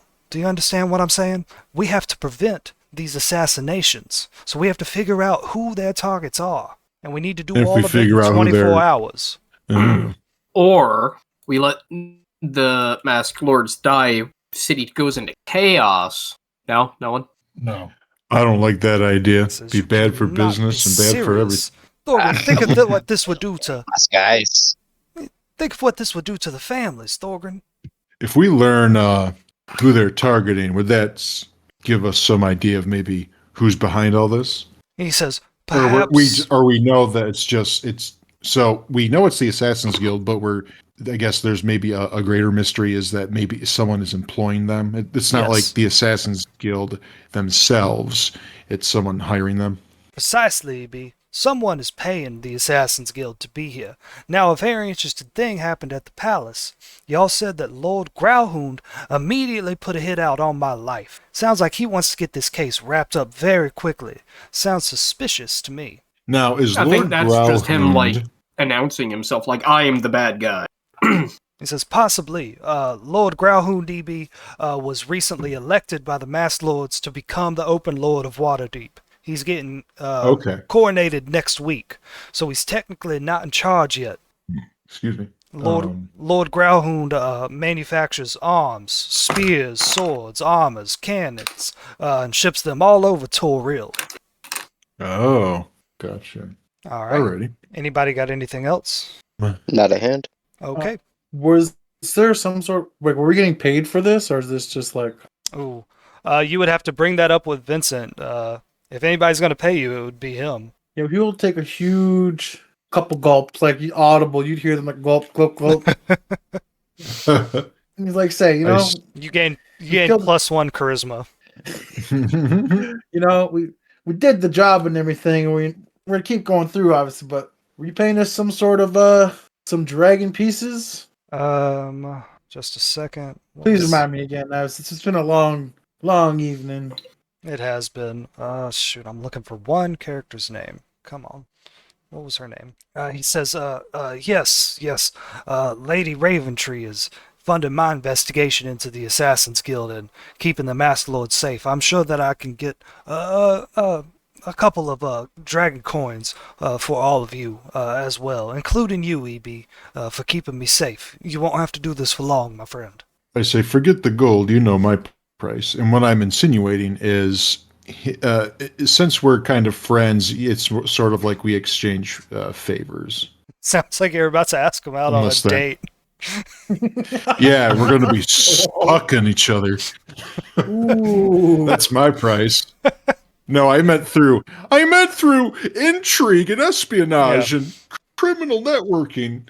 Yeah. But He says- you had other things in He mind. says, EB, I'll give you a rare gift. A favor from me. Whatever you ask. As long as it's inside the city. I raise my drink to him. All of you know that Vincent Trench doing a favor for you is probably a very good thing to have in your back pocket. He says, I can of course extend that favor to anybody else that helps me tonight. For some reason the gods have frowned upon me and I'm at the center of this maelstrom. If y'all would help me get to steady shores, I would greatly appreciate it. You got fine sea legs, friend. You're amongst friends. And I just pat him on the back and say, quit worrying. He smiles at that and he puffs on his pipe and he steps forward and he opens up the furnace and he just directly grabs a coal out of the fire, a burning hot coal directly into his hands like it's nothing. And then he walks over to the wall and he says, the way I see it, we got 3 paths before us. There was a strange murder a few days ago that I caught wind of because apparently someone who fit my description murdered a priest at the Temple of Ogma.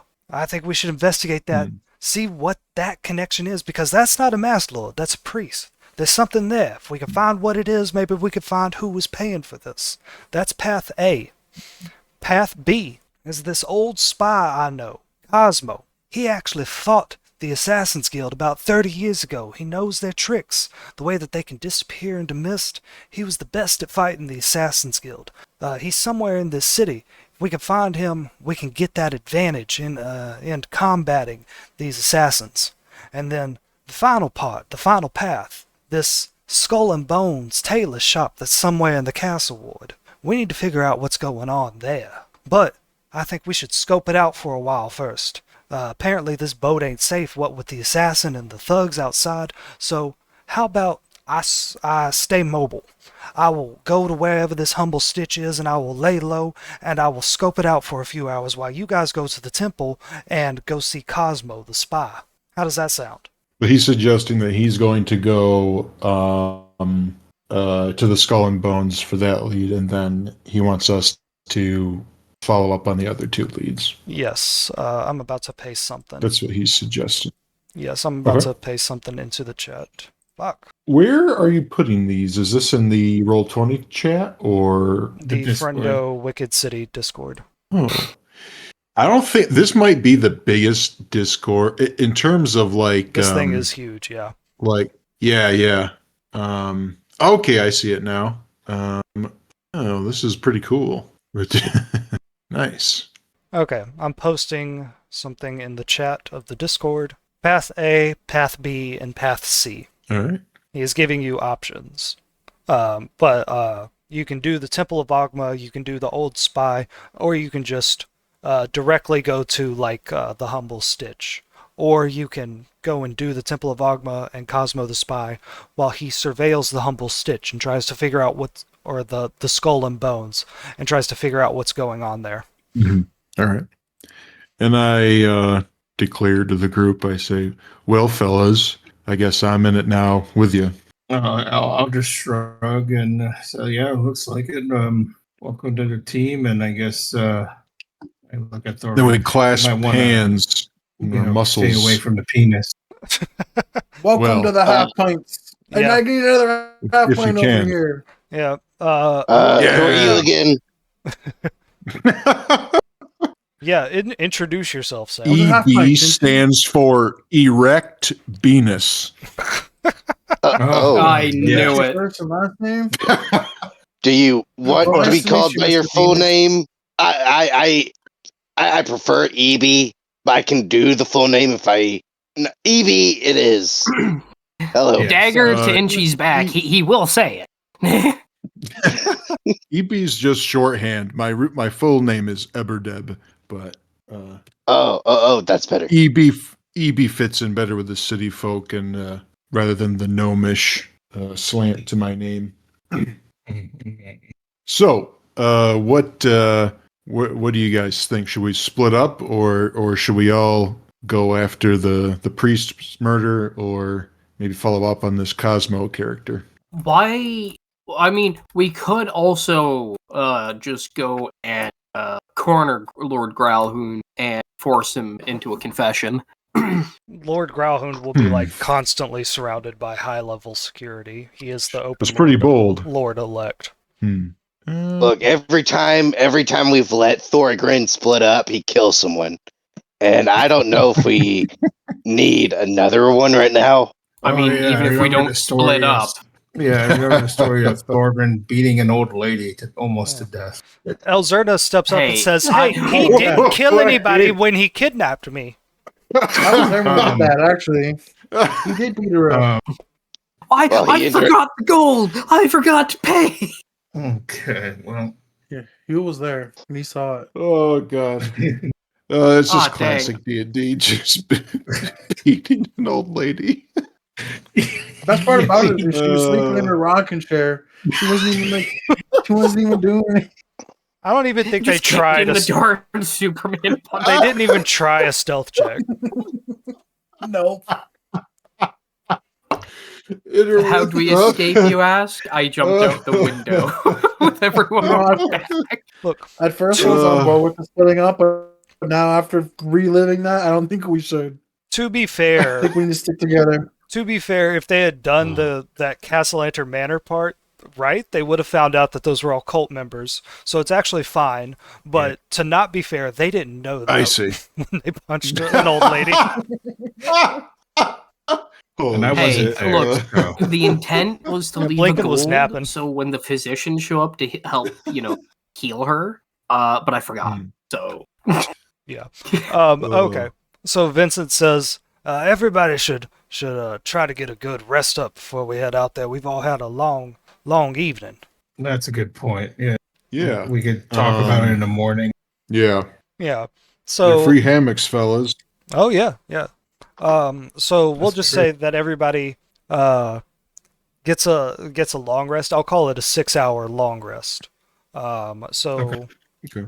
when you wake up, shit, if this was like at midnight, Sleeping on a work night. yeah, you'd be waking up at the crack of dawn. You know that whatever the Assassin's Guild is gonna do, it's probably gonna get done by like midnight tonight. So We'll call this 5 a.m. So you all wake up. EB, what do you have for breakfast on your ship, the Violet Barnacle? We got some oatmeal, some rashers bacon, and some canned peaches. Vincent Trip. That's what's for breakfast. Oh yes, the canned peaches from the country. Those are my favorite. Yep. Uh, Do Vin- they have You know canned what peaches? we're doing here? I I'm guess. moving. I'm moving to the country. I'm gonna eat me a lot of peaches. He'll just start singing. random you could nonsense. start shutting up right now. Hey, uh-huh. while we sit down for breakfast, I'm gonna open up the briefcase, Uh-huh. and I'm gonna shake out the boots of Elvenkind that have the spurs on them, Okay. and the gloves of Bugbear strength. Okay. And I'm gonna be like, "Hey, so," and I'm just gonna leave it at that. Okay.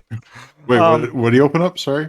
So they have a briefcase of holding where they're keeping a bunch of magic items. Some of those magic items they got off the body of Master Thief Galanus Weston. Galanus Weston died in like the third session of this, and he had a bunch of magic items on him, including the gloves that Thorgrin just put on. The gloves of what? Bugbear strength? Yes. No, I'm pulling them out and putting them on the table. I'm not putting them on. Okay. And then the gloves of Bugbear strength bring your strength up to 17, and the boots of Elvenkind with spurs are boots of Elvenkind. They will make you walk without making noise, and you can click that effect on or off by tapping the spurs on the ground. Galanus Weston was a cowboy. See, there's so old West thieves in here. Yeah. So I guess the canned peaches will be right at home. Is this the same magic, the same bag of holding that contains the putrid remains of a cadaver? Well, there's only the day-old body of an assassin in there right now. Nothing's been in there more than like 2-3 days, except for the abyssal chicken, which I forgot in there for like, 2-3 weeks? Yeah. After I skinned it, too. Cockatrice? Interesting.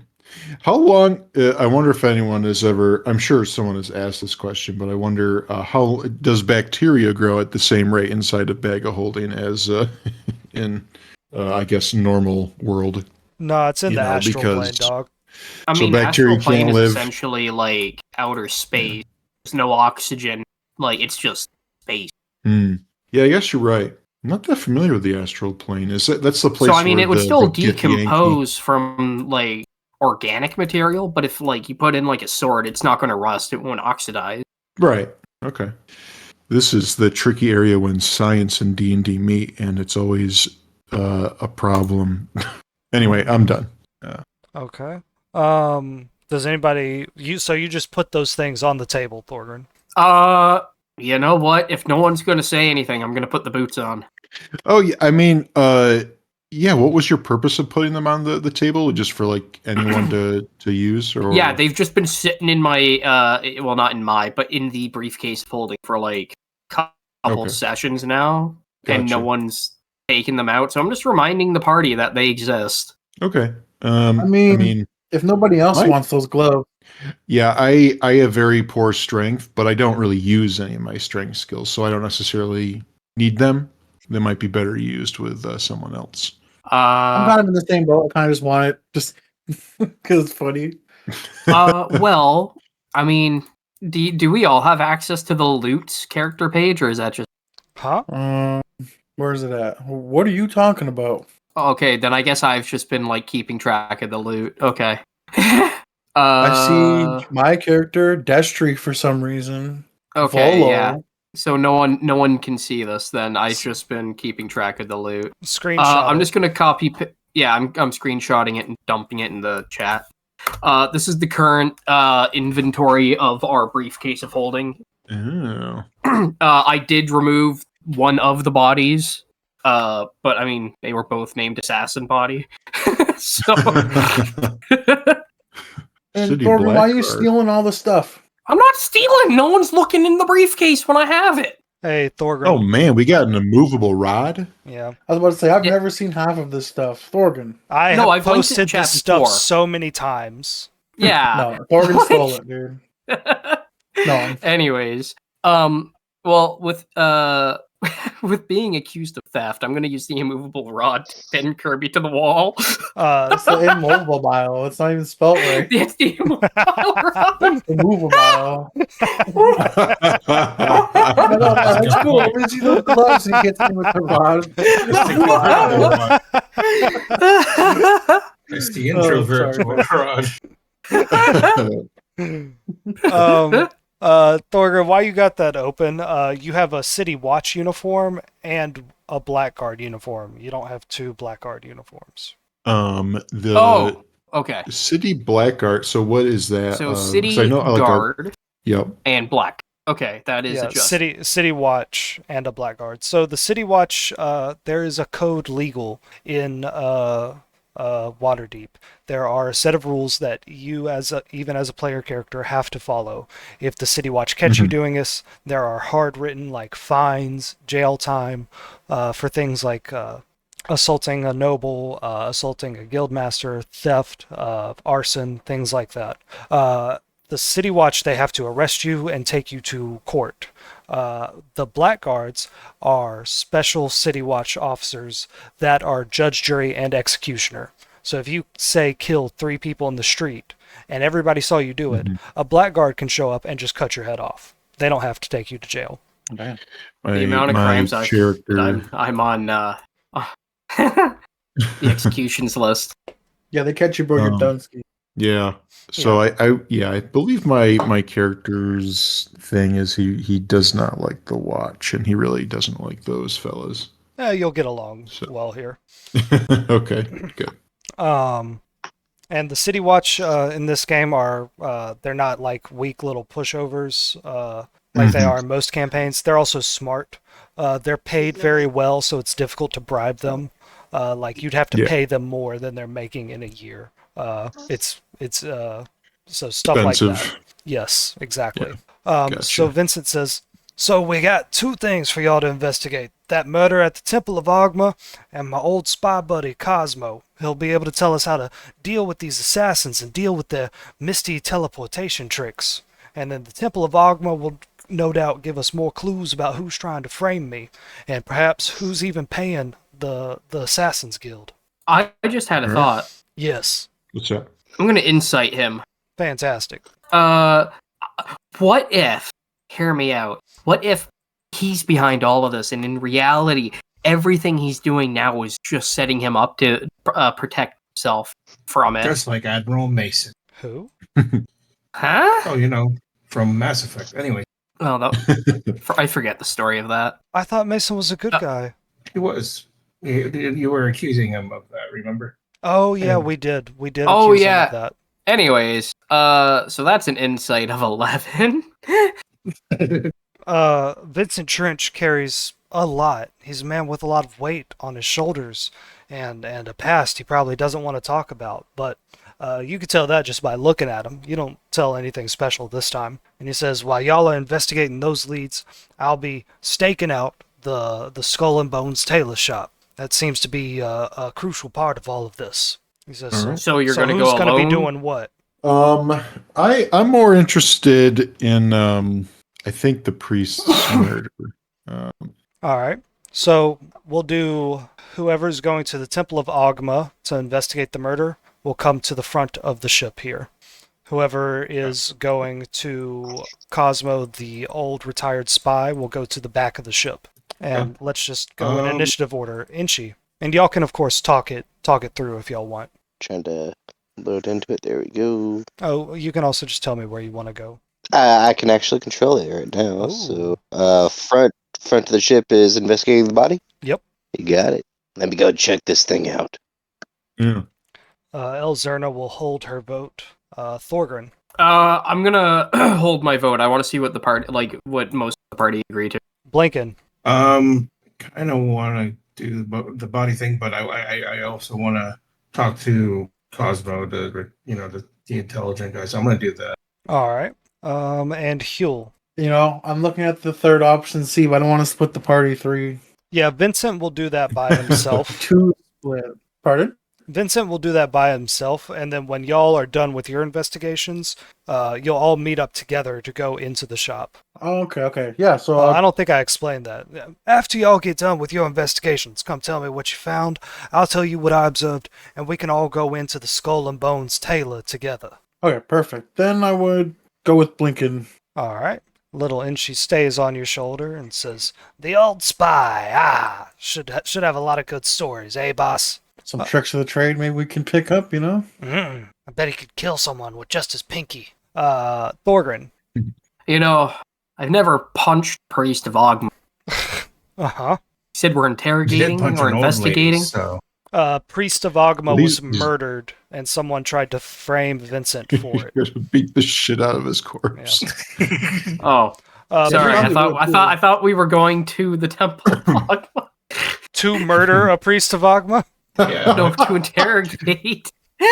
Yeah, I mean, you need to find out why this person was murdered, how they died. Was I this the grabbed Vincent. assassin's Who guild? killed him? Okay. Well, then I guess I'll follow in. It works out. All right, and Elzerna will go with Blinken and Huel. Hey, Thorgrin, I realize that even when you're with the party, someone still usually dies. That's what I'm good for. Mm. I yell, make sure there's no old people around. All right. It As was anybody one take those- time.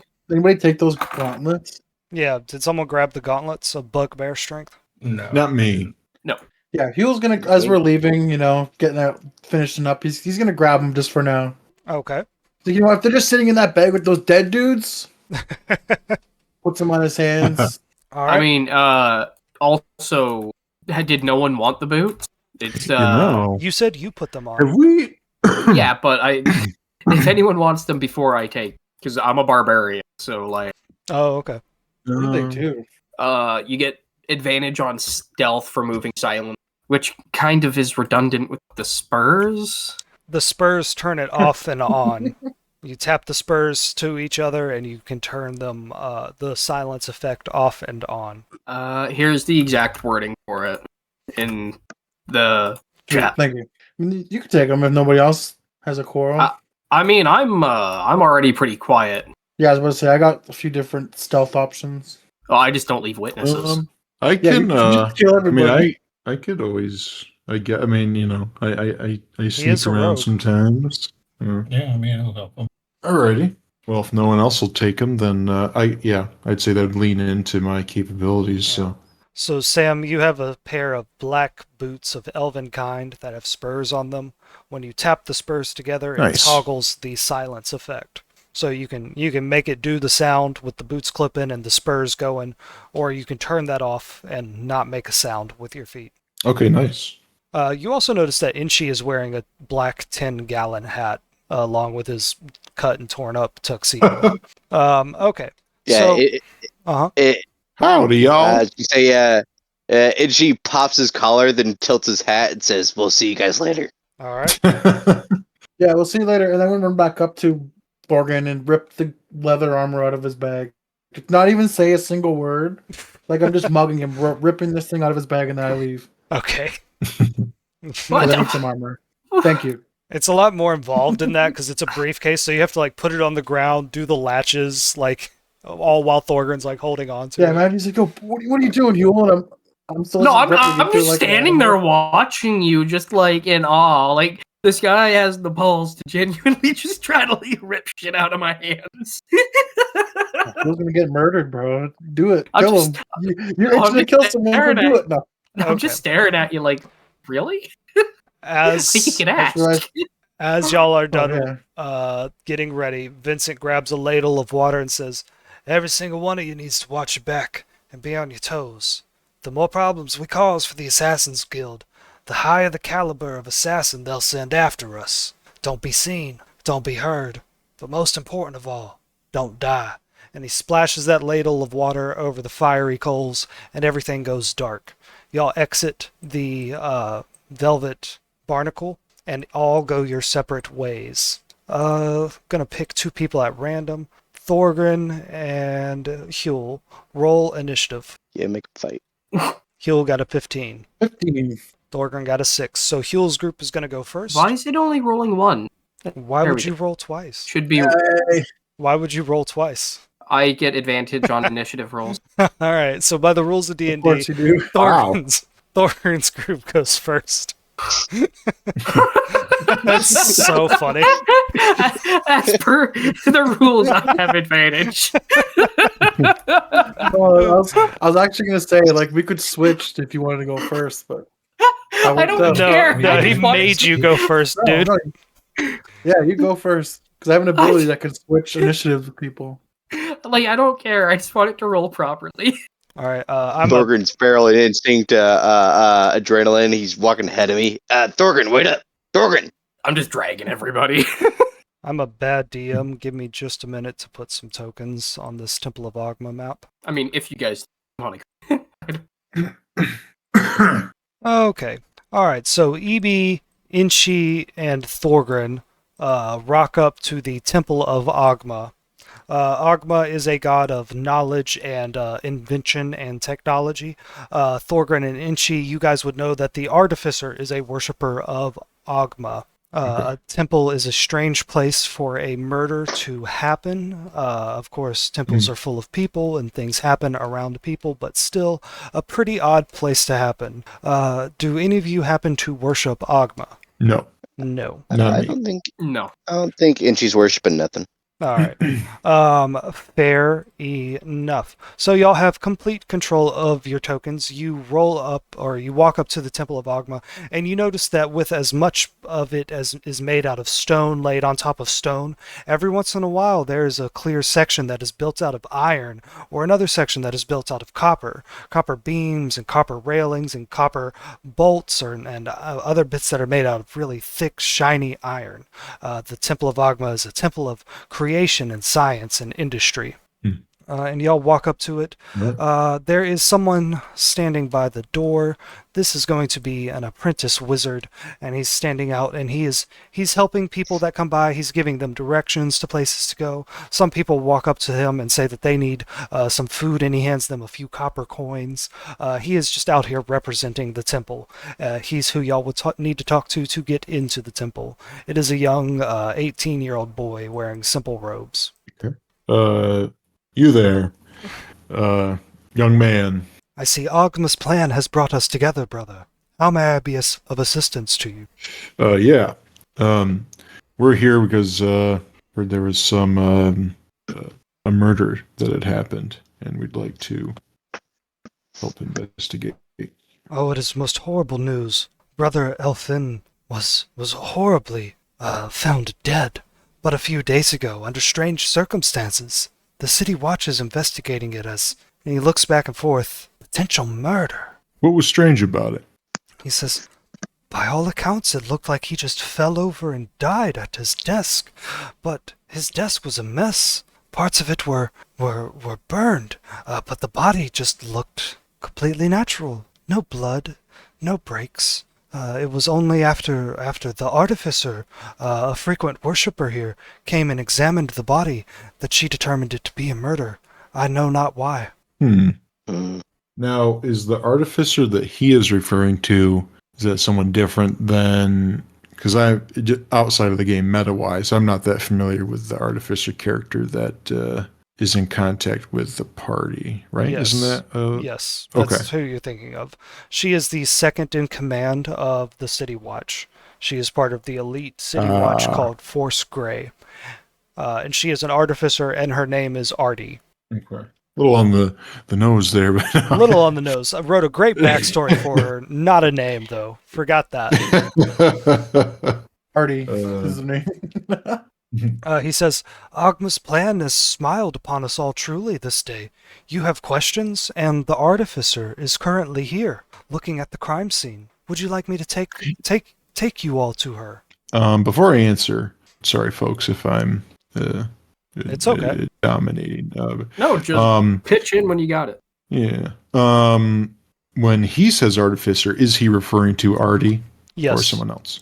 Everybody just calls her the Artificer. Okay. That's like her thing. Right. There has only been one character, Artie, or like the Artificer. So anytime someone says The artificer. Anything artificer related, it's her. Yep. Okay, gotcha. I say to the young man, I say, give me a moment to consider that. I wouldn't want to rush in on her and interrupt anything important. And I turn back to the rest of the fellas and I say, what's our play here? What do you think? We should approach her, or is she not trustworthy? She's trustworthy. She just doesn't like us. I think she'll be happy to see her good buddies Inchy and Thorgrim. Oh, Sam. The last time they hung out with the artificer, Thorgrim implied that her dad was a we creep. retconned that. No, we didn't. We retconned you that. want yes, me to retcon it, but you said it. Thorgrim implied her did. dad was a creep, and Inchy told her to get over her dead dad, I think. Oh Lord, was this one of those like, oh, you said it, D&D moments? Yeah. Or, Yes. Yeah. So y'all can, of course, also wait, for the artificer to leave and then go look at the crime scene yourself. You're free to do anything you want. I might be a little bold and go poke my nose in, but I tell the other two, I say, I'm far from the Watch's biggest fan, if you catch my drift. Seems like we're all on the same page. Well, I mean... Oh, yeah, they put me in jail. Yeah. I mean, I haven't been caught yet, so I can't complain. But I do have that body that, air quotes, can prove his innocence. We just got to wait till the time's... So, I mean, even if we don't succeed in what we're doing, we do have a body that can be like, yeah, I did it. Gotcha. So, I mean, giving it to her to hold on to would free up a body in the briefcase.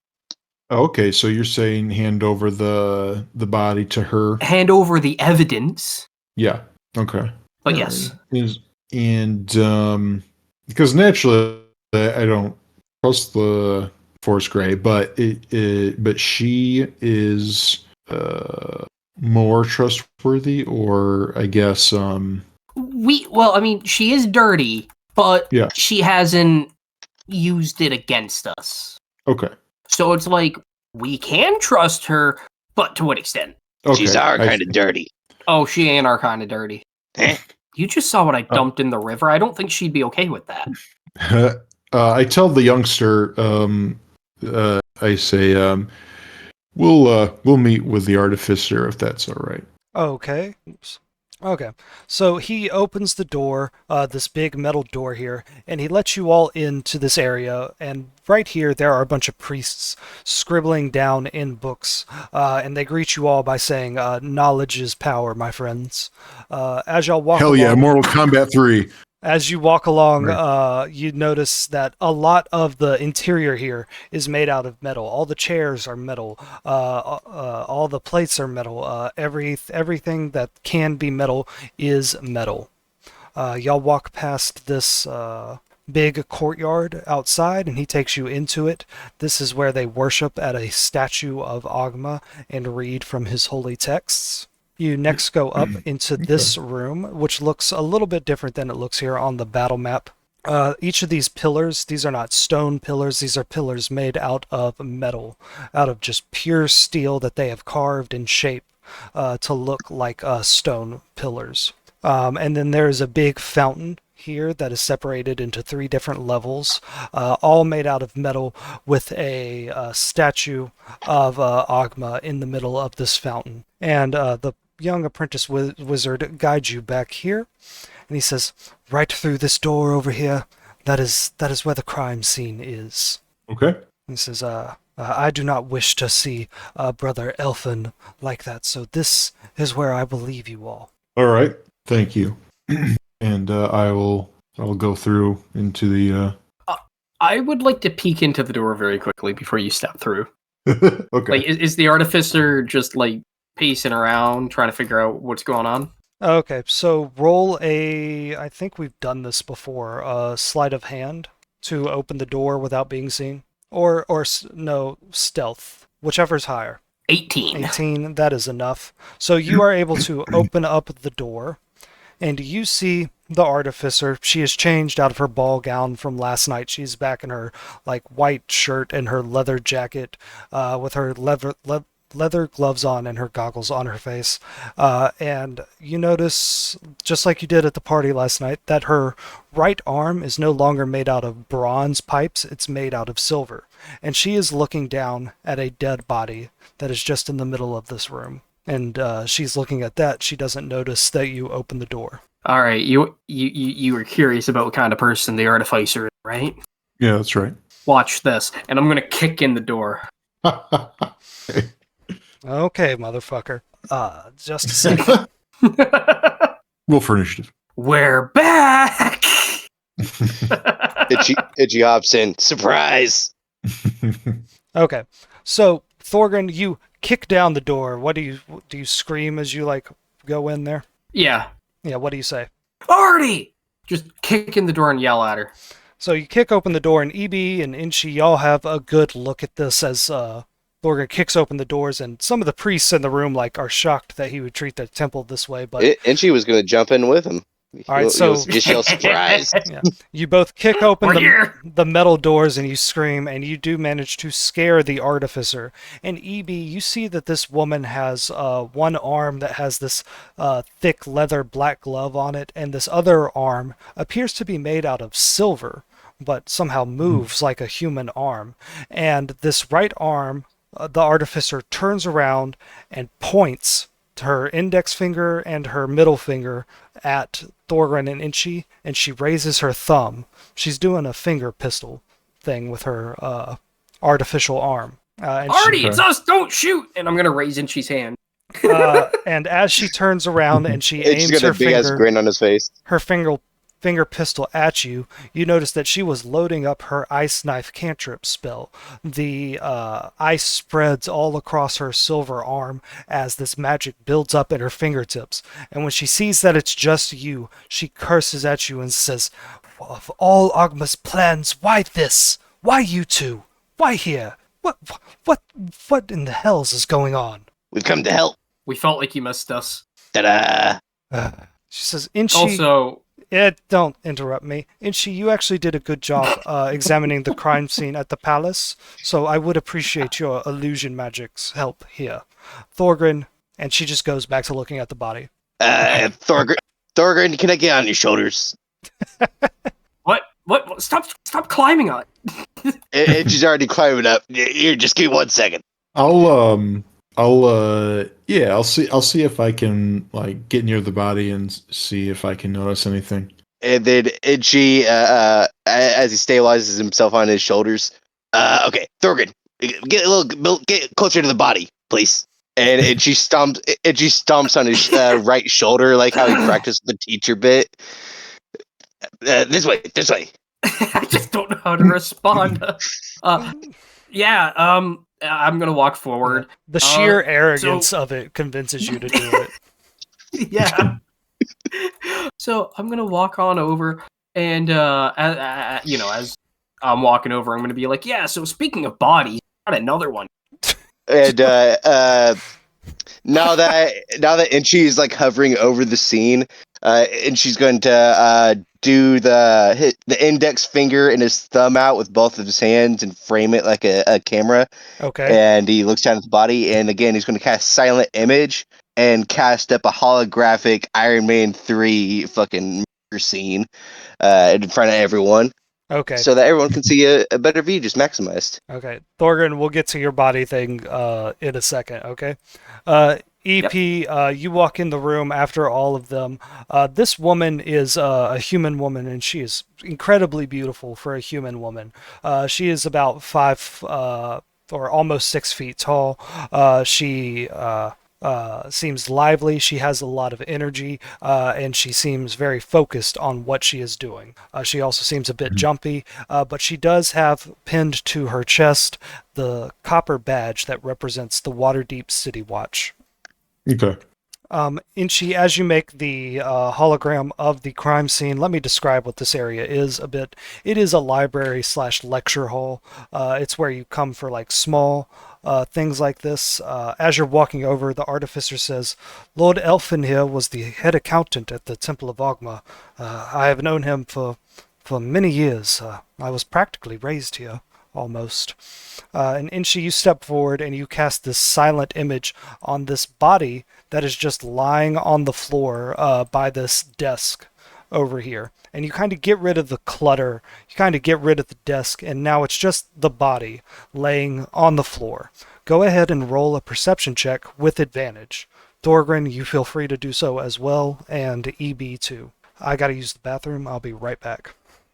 Okay. Would it be investigation? Yes. Investigation. Ah, yes. That is most definitely a body. I'm gonna be right back as well, but very quick. 5-minute break. Sure. Alright, guys, I'm back. They went to the bathroom or taking a couple-minute break or whatever. Okay. Hey, guys, do we have Sam, Brax, and Sean here? Oh, I'm sorry, Mike. I've been Okay. I'm Sean, you're here? What about Brax? Alright, so we're Guess waiting on Brax. Sam, did you roll your perception check or investigation? yes, I got 14. Okay. We'll give Brax one more minute. All right. Alright, guys, so we're just going to continue on with Sam and Sean for right now. Brax rolled the lowest, so he's not even going to see what's relevant. Sean, you ready? Yes, sir. Alright, so since you rolled the highest, you get to choose what to examine first.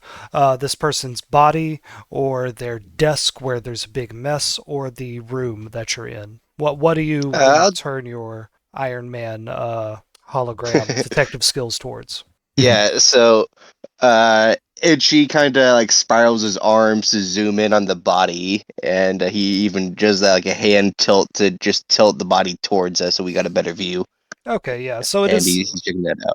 it's laying on the ground, but you like tilt it so that it's standing up, and the artificer like genuinely looks amazed and wowed. You've given her something precious to her, a way to view a clue from any angle, and she looks at it and says, "The strange thing about the way this accountant's body fell over is it looks like it just went limp, exactly where it was." And y'all look at it like this didn't fall over. There was no resistance in the muscles or the bones. It looks like he just kind of collapsed on himself and scrunched over. He didn't fall sideways or fall backwards. He just fell straight down. She says, Inchi, how much detail can you get us on this? Can you see what I saw the other day? Look at the back of his head. I'm Alright. back. Sorry about that. Alright, it's fine. They're examining the body. And she rotates the hologram to give her that view, like zooming in for. How's that? She says, yes, where the neck and the skull meet. She says, when I was here yesterday doing my preliminary investigation, I found the cause of death. And as you zoom in on this part where his neck meets his skull, she says, wow, you can see it.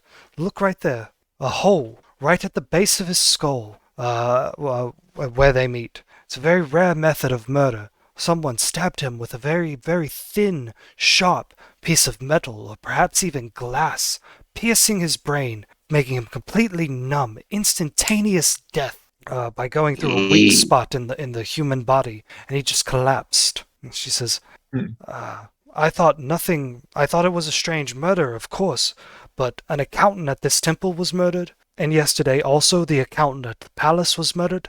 I figured that this was worth looking into more. So, Inchi, that's what... Nah, we can continue. That's what you found with your investigation check. Sam, you got the second highest. So if Inchi's looking at the body, Sam, would you like to look at the desk or at the room? The desk. The desk. You step over to the desk while Inchi and the artificer are looking at the body. And you see that on the desk there was a series of notes. And these notes said, you can see the title of it. This accountant was doing some kind of freelance work. He was doing accounting for the Palace of Waterdeep, making sure that the books were balanced on the Open Lords Transition Committee. You know, they have to get all the Open Lords stuff into the palace. They have to get his advisors set up. They have to spend a bunch of money getting the new government set up. And they hired this accountant from the Temple of Ogma to double check their books. That's what this person was in the middle of working on. And someone threw a bottle of alchemist fire over his desk, burning the majority of the notes, so you can't see what he was working on. Okay. Sam, Am I able? with your perception check, though, you can tell that in his accounting book, a page was ripped out before the fire was set. Okay. Mm-hmm. Did you want to do anything else? Yeah. Let's see if I can inspect the partially burned. You said that the book was partially burned, not totally, right? Yes. Okay. I want to see if I can if I can piece together any words, numbers, or clues that jump out to me from what remains. Okay. Roll a perception check or another investigation check. Or actually, no, my bad. You can keep the one you have.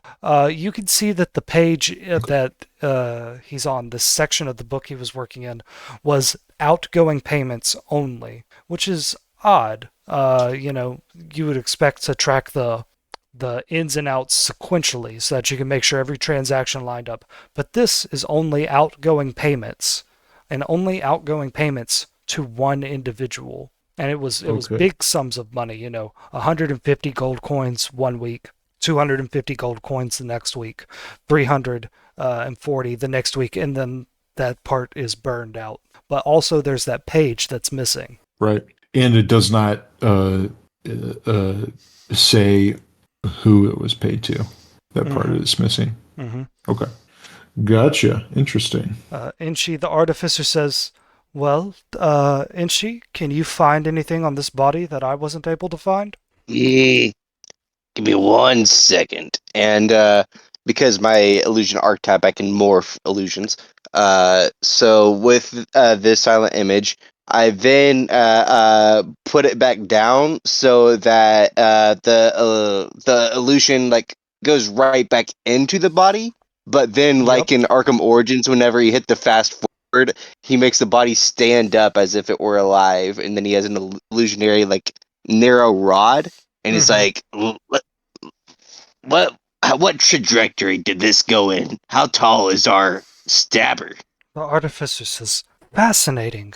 He says, let's figure it out. So you have the Elfin is his name, standing up at his full height, and you have like the little hole highlighted, and you're trying to figure out what angle this would have had to be at. And you figure out that the assassin was probably about the same height as Elfin, another human most likely, maybe elf or a half elf. The strange thing is how they you keep simulating the body falling to the floor to try to get it to where it is, but it's odd. The hand looks like it was holding something and keeping that arm very tight and close to his chest, like it was shoved into his shirt a little bit, holding it there. So when he fell over, he still has his hand to his chest. That did not fall free, unlike the rest of him. I'm sorry. One more time. What didn't fall free? His hand. He was clutching something in his hand. Let me pry this little guy open. And Inchi, I forget if Inchi was still on Thorgrin's shoulders, and if he is, he jumps down. You have been, yes. He vaults over his head and clatters down by the body, and then he's just trying to pry this dude's hand open. Okay. Yeah. While he's doing that, Thorgrin, what would you like to investigate in the room? There's the room itself, the body, and the desk. Inchi's examined the body, and Sam has examined the desk. I'm not much of an investigator. Fair enough. So hey, Thorgrin, can you get this guy's hand open? I think rigor mortis is setting in. Sure. I'm going to gently try to open up the hand. Were you about to say something to the artificer? Yeah, I was. Yeah. Sorry, my bad. Okay, you just bend down and quickly like open up the hand. Like there's like a few pops as like you get past the rigor mortis. Oh, I was gonna... And you can walk up to the artificer after that. Yeah, I was gonna rip the hand open, just like, okay. Yeah. What were you gonna say to the artificer? So, on the topic of bodies and murder, she raises her eyebrows. Let that hang there for a second. Yeah. How would you feel if I found the culprit? She said, that would be lovely if you could find the culprit. Be even better if you could perfect. find... Wait. Uh-huh. Yep. which murder are we talking about? Are we talking about the one that just happened, like in here, or are we talking about the trench murder? Well, this person was murdered yesterday. I paused my investigation while I went to the gala, where there was another murder. Yes, I was there for that. Yes. Okay, so speaking of the gala and murder, so so how's Huel doing? speaking of bodies, Uh, I'm gonna shake out the briefcase. She says, "What in Ogma's name are you doing? What the Thorgrin, you cannot put another body in my crime scene. Thorgrin." Thunk. Thorgrin. So, anyways, that's the guy who attacked the Lord at the gala. Anyways, they shapeshifted back into themselves. Thorgrin, but- she has her face in her hand. Mm-hmm. What else were you gonna say? Well, I was going to say it has the curse on it. Can't talk to it just yet. She says, but in 24 hours' time, you can get an answer as to who killed the Open Lord or the other Lord. Then bring me the body in 24 hours' time, or give it to me in a place where I can store it. Oh, that's it right there. Don't dump it in the middle of another crime scene, Thorgrin.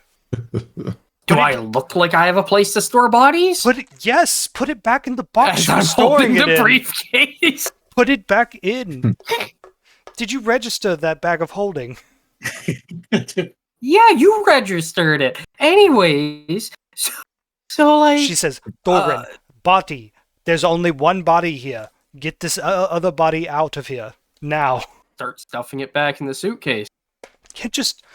But this time in a different way, so it still doesn't fit. Yeah, this is the third time you've just dumped a body out in the past 2 days.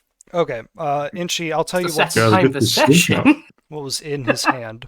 Inchi, in his hand is a piece of parchment, a piece of paper that was torn out of a book.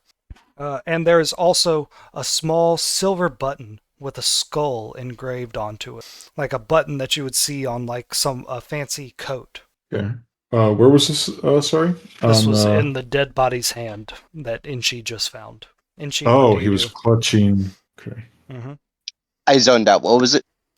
You found a note. You found a piece of paper in his hand and a small silver button with a skull engraved onto it. And she opens up the note. The note is a list of outgoing payments. All the payments go to someone called the Iron Scribe. Hey, guys, who's the Iron Scribe? The artificer stiffens as a chill runs down her spine. She says, "How do you know of the Iron Scribe? What's on that note that you're reading?" Run, Inchi, run! What? No. And she morphs the illusion to just be a big ass picture of the note. So he does have to hand the note to her just all across the room. Okay. EB, you are looking at this illusionary copy of the page that was clearly ripped out of that book you were just looking at. Right. Again, it is where did he find that page? In the priest's hand. He was holding it when he died. died. Gotcha. Again, this is a list of payments from Lord Grauhun's transition committee to someone called the Iron Scribe. And whoever killed this person was trying to hide that evidence. That's why they destroyed the book. Okay. All right, so we got this Iron Scribe at tall guy height. Well, normal tall guy height. You know what I mean. I want to do an insight check on the artificer. Mm-hmm. And I want to say, Iron Scribe fella sounds like he's got an important job, right? Yep, go ahead and insight her. Okay. Let's see here. What is my insight? It's a +3. I got an 8. You can tell that she is a bit uncomfortable with this, but she says, what would she say? She says, the Iron Scribe is a masked lord, one that works with Lord Grauhund a lot. This is someone on Lord Grauhund's team, one of his advisors. Why are they connected to this murder? Why did they try to hide all these payments to them? Okay. I get. Do I have reason to not like Lord Grauhund? He's a noble. Is he the one He's a dirty that noble. is... He's corrupt. Is he the? I forgot who exactly was responsible, but there was well, maybe this is it, fellas. Maybe there's a connection. At least Lord Growlhound. Well, I'm not saying this out loud, so I'll tell them later. Okay. Yeah. Lord Growlhound is an arms dealer. He makes swords Yeah. and spears and armor, and he ships it all over the world. You don't really have a reason to like him or not like him. The Castlanters were a big fan of his. The Castlanters are one of the reasons that he's open lord right now. And she side eyes the artificer and then looks back at Thorgrin and Evie. I think I got what I need from this. Anything else in this room? I think our business here is done. Yeah, the artificer says, and with the way Lord Growlhound, the open lord-elect, was telling me to find and kill Vincent Trench like he wanted this case to be over before it was even investigated, something is rotten here with the Growlhound. Yeah, he's corrupt. She says, certainly he wouldn't be asking for masked lords to be assassinated. He wouldn't be asking, he just had it done. She says, none of this is really enough to clear Vincent Trench's name or indict Lord Growlhound. We need more evidence. I will go and look over the Iron Scribe's activities for the past few days. He was one of the masked lords at the party yesterday. He spends all his time inside the palace. I will see what he is up to. You all try to figure out anything else that you can. Yeah, we'll do. You go take care of that, Mrs. Artificer. We'll be good. I give her a nod and I say, thank you for inviting us to investigate. She says, God, it's above and below. Why is it that when you two show up, the worst things are always happening? But, and she kind of shakes her hands a little bit, I am excited to have a case underneath my feet. And she walks on out of the room, and it's midnight for some of you, so we'll call it soon. Inchi, you not only have that note in your hand, you also have that silver button. This is a button that would be on a fancy person's coat jacket. And engraved on the front side is a skull. And then when you look on the underside of it, the side that wouldn't be shown to everybody, there's a set of bones. And when you look at it even closer, there's some words on it that says Skull and Bones Taylor. You know, guys. Thorgan, what were you going to say? I had a thought. I'm going to shake out, we're just on the front porch of the church, right? Yeah, I can take y'all out of the crime scene if you have nothing else to do. Yeah. Or no, you're not. Okay, I'm assuming. No, you're not out front. But you can have this conversation here or in the fountain area. The artificer is leaving though. Okay. So out in the open where we are, I'm going to start shaking the suitcase. Inchi, you have good eyes. And I'm going to keep shaking until you hear the thud of the body hit the floor again. Okay. For the fourth time in 2 days, you dump a body out. For the fourth time. Inchi, I need you to go over this body. Make sure we didn't miss anything. Hidden items. Automatically, Inchi's pulling up the hologram again, except of this dead body. No. I don't need you to analyze how it died. I need you to loot him. He says, "Oh, okay." While the hologram is still hovering in the air, then he just reaches down and starts rifling through the body. Now, you see, the reason I got Inchi to do it, he got smaller hands. Makes it easier to, get through the pocket. Okay, so Inchi, as you're rifling through this body, you come across some silver buttons on his coat that have a skull engraving on it. Inchi pulls one of these out and flicks it over to Thorgrin. I found this. Thorgrin, it is a match. The dead body you were just looking at must have snatched one of these buttons off of whoever killed him. He must have known the person was coming because he tore that page out and he managed to grab this button off of his assassin's coat. And then this other assassin is wearing a coat made by the same person, the Skull and Bones tailor shop. Okay. So we know where we need to go next, 100%. No question to it.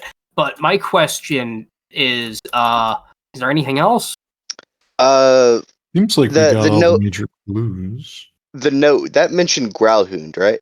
It mentioned payments. Actually, let me check my notes. From Growlhound to someone. To To the Iron Scribe. Yeah. We don't know who the Iron Scribe is.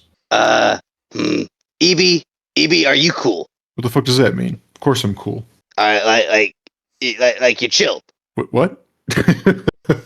Oh, you mean like am I calm? Yeah. Yeah. Okay. So I'm in the Thieves Guild. I serve Mind Flayer, and he broke into the mind of Growlhound, and he put a little brain in there, and he controls it. So what if this is a Thieves Guild thing going on at this tailor? I raise my eyebrows as high as they could go. Thorgren, And I say, Thorgren, that's your This first is new time. to me. Yeah, that's your first time hearing that as well. Excuse the what? I say, Like just well, pure spit certainly, take.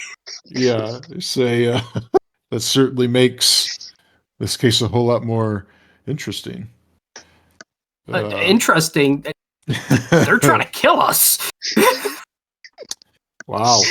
Quite the bombshell. And here I was surprised that we had a member of Force Grey that was actually trying to do something for the greater good. But this is much more surprising. This is much worse. All right. Yeah. As you two are like kind of shocked at that news that Inchi just casually knows a mind flayer who controls the most powerful person in the city, you hear the sound of sparks appearing off of something, and you look over to the other side of this room, and there stands an assassin in all white robes, and they are holding a very long and thin and sharp copper rod, and as it drags along the ground, sparks appear off of it, and this assassin, without being damaged, turns not into mist, but into sparks and lightning, and teleports right over here by this big stone column, and she stabs her copper rod directly into the stone column, and sparks and lightning fly off of it and flood up the column, and it jumps from this column to the metal statue here in the fountain, and it electrocutes everything in the fountain. Each of you roll a dexterity check. Okay. We're in the fountain? No, you're beside the fountain. 7. We're nearby several metallic... Ooh. 24. Sam, you, quick on your feet, those smuggler reflexes, you hop all the way back here. Inchi, from where you are, you're going to take half damage as as the electricity leaps from the water into you. And Thorgren, you're so startled, you like stand up from examining the body, and you lose your balance, and you fall forward into the fountain, and you're going to take full damage. Oh no. You know, I was thinking I was going to have a calm. One of those calm D&D sessions. Thorgren, you take 13 damage. Inchi, you take 6. Bad shit. I just got like mad static there right now. Like everything's just standing up. Yeah, your beard's like incredibly like poofy and like singeing a little bit. And she says, fuck, I can't think of a good pun. But that's where we're going to call it for the night. We'll pick up next session with the other crew talking to the old spy. And then we'll flash back and forth between that and this fun fight. All right. Fun for you. Yeah. Oh, yeah. This was a lot of fun. Good. I'm glad your first game was fun. Yeah. Yeah, man. It was fun. I thought that I wouldn't be well suited for the more the investigating and the type, but no, it was yeah. Yeah, that's just a you're small probably more part suited of than any this of us, one so- story. Yeah. Yeah. I mean, I was gonna punch first and ask Exactly. I was just later. about to say that. I'm like, Like- no, he never does that. For one. And she even called it out. And she's like, yeah, every time he goes anywhere, he murders someone. I was like, yeah, that's true. It's not murder. It's preemptive self-defense. Yeah. Hit first and ask questions later. Preemptive.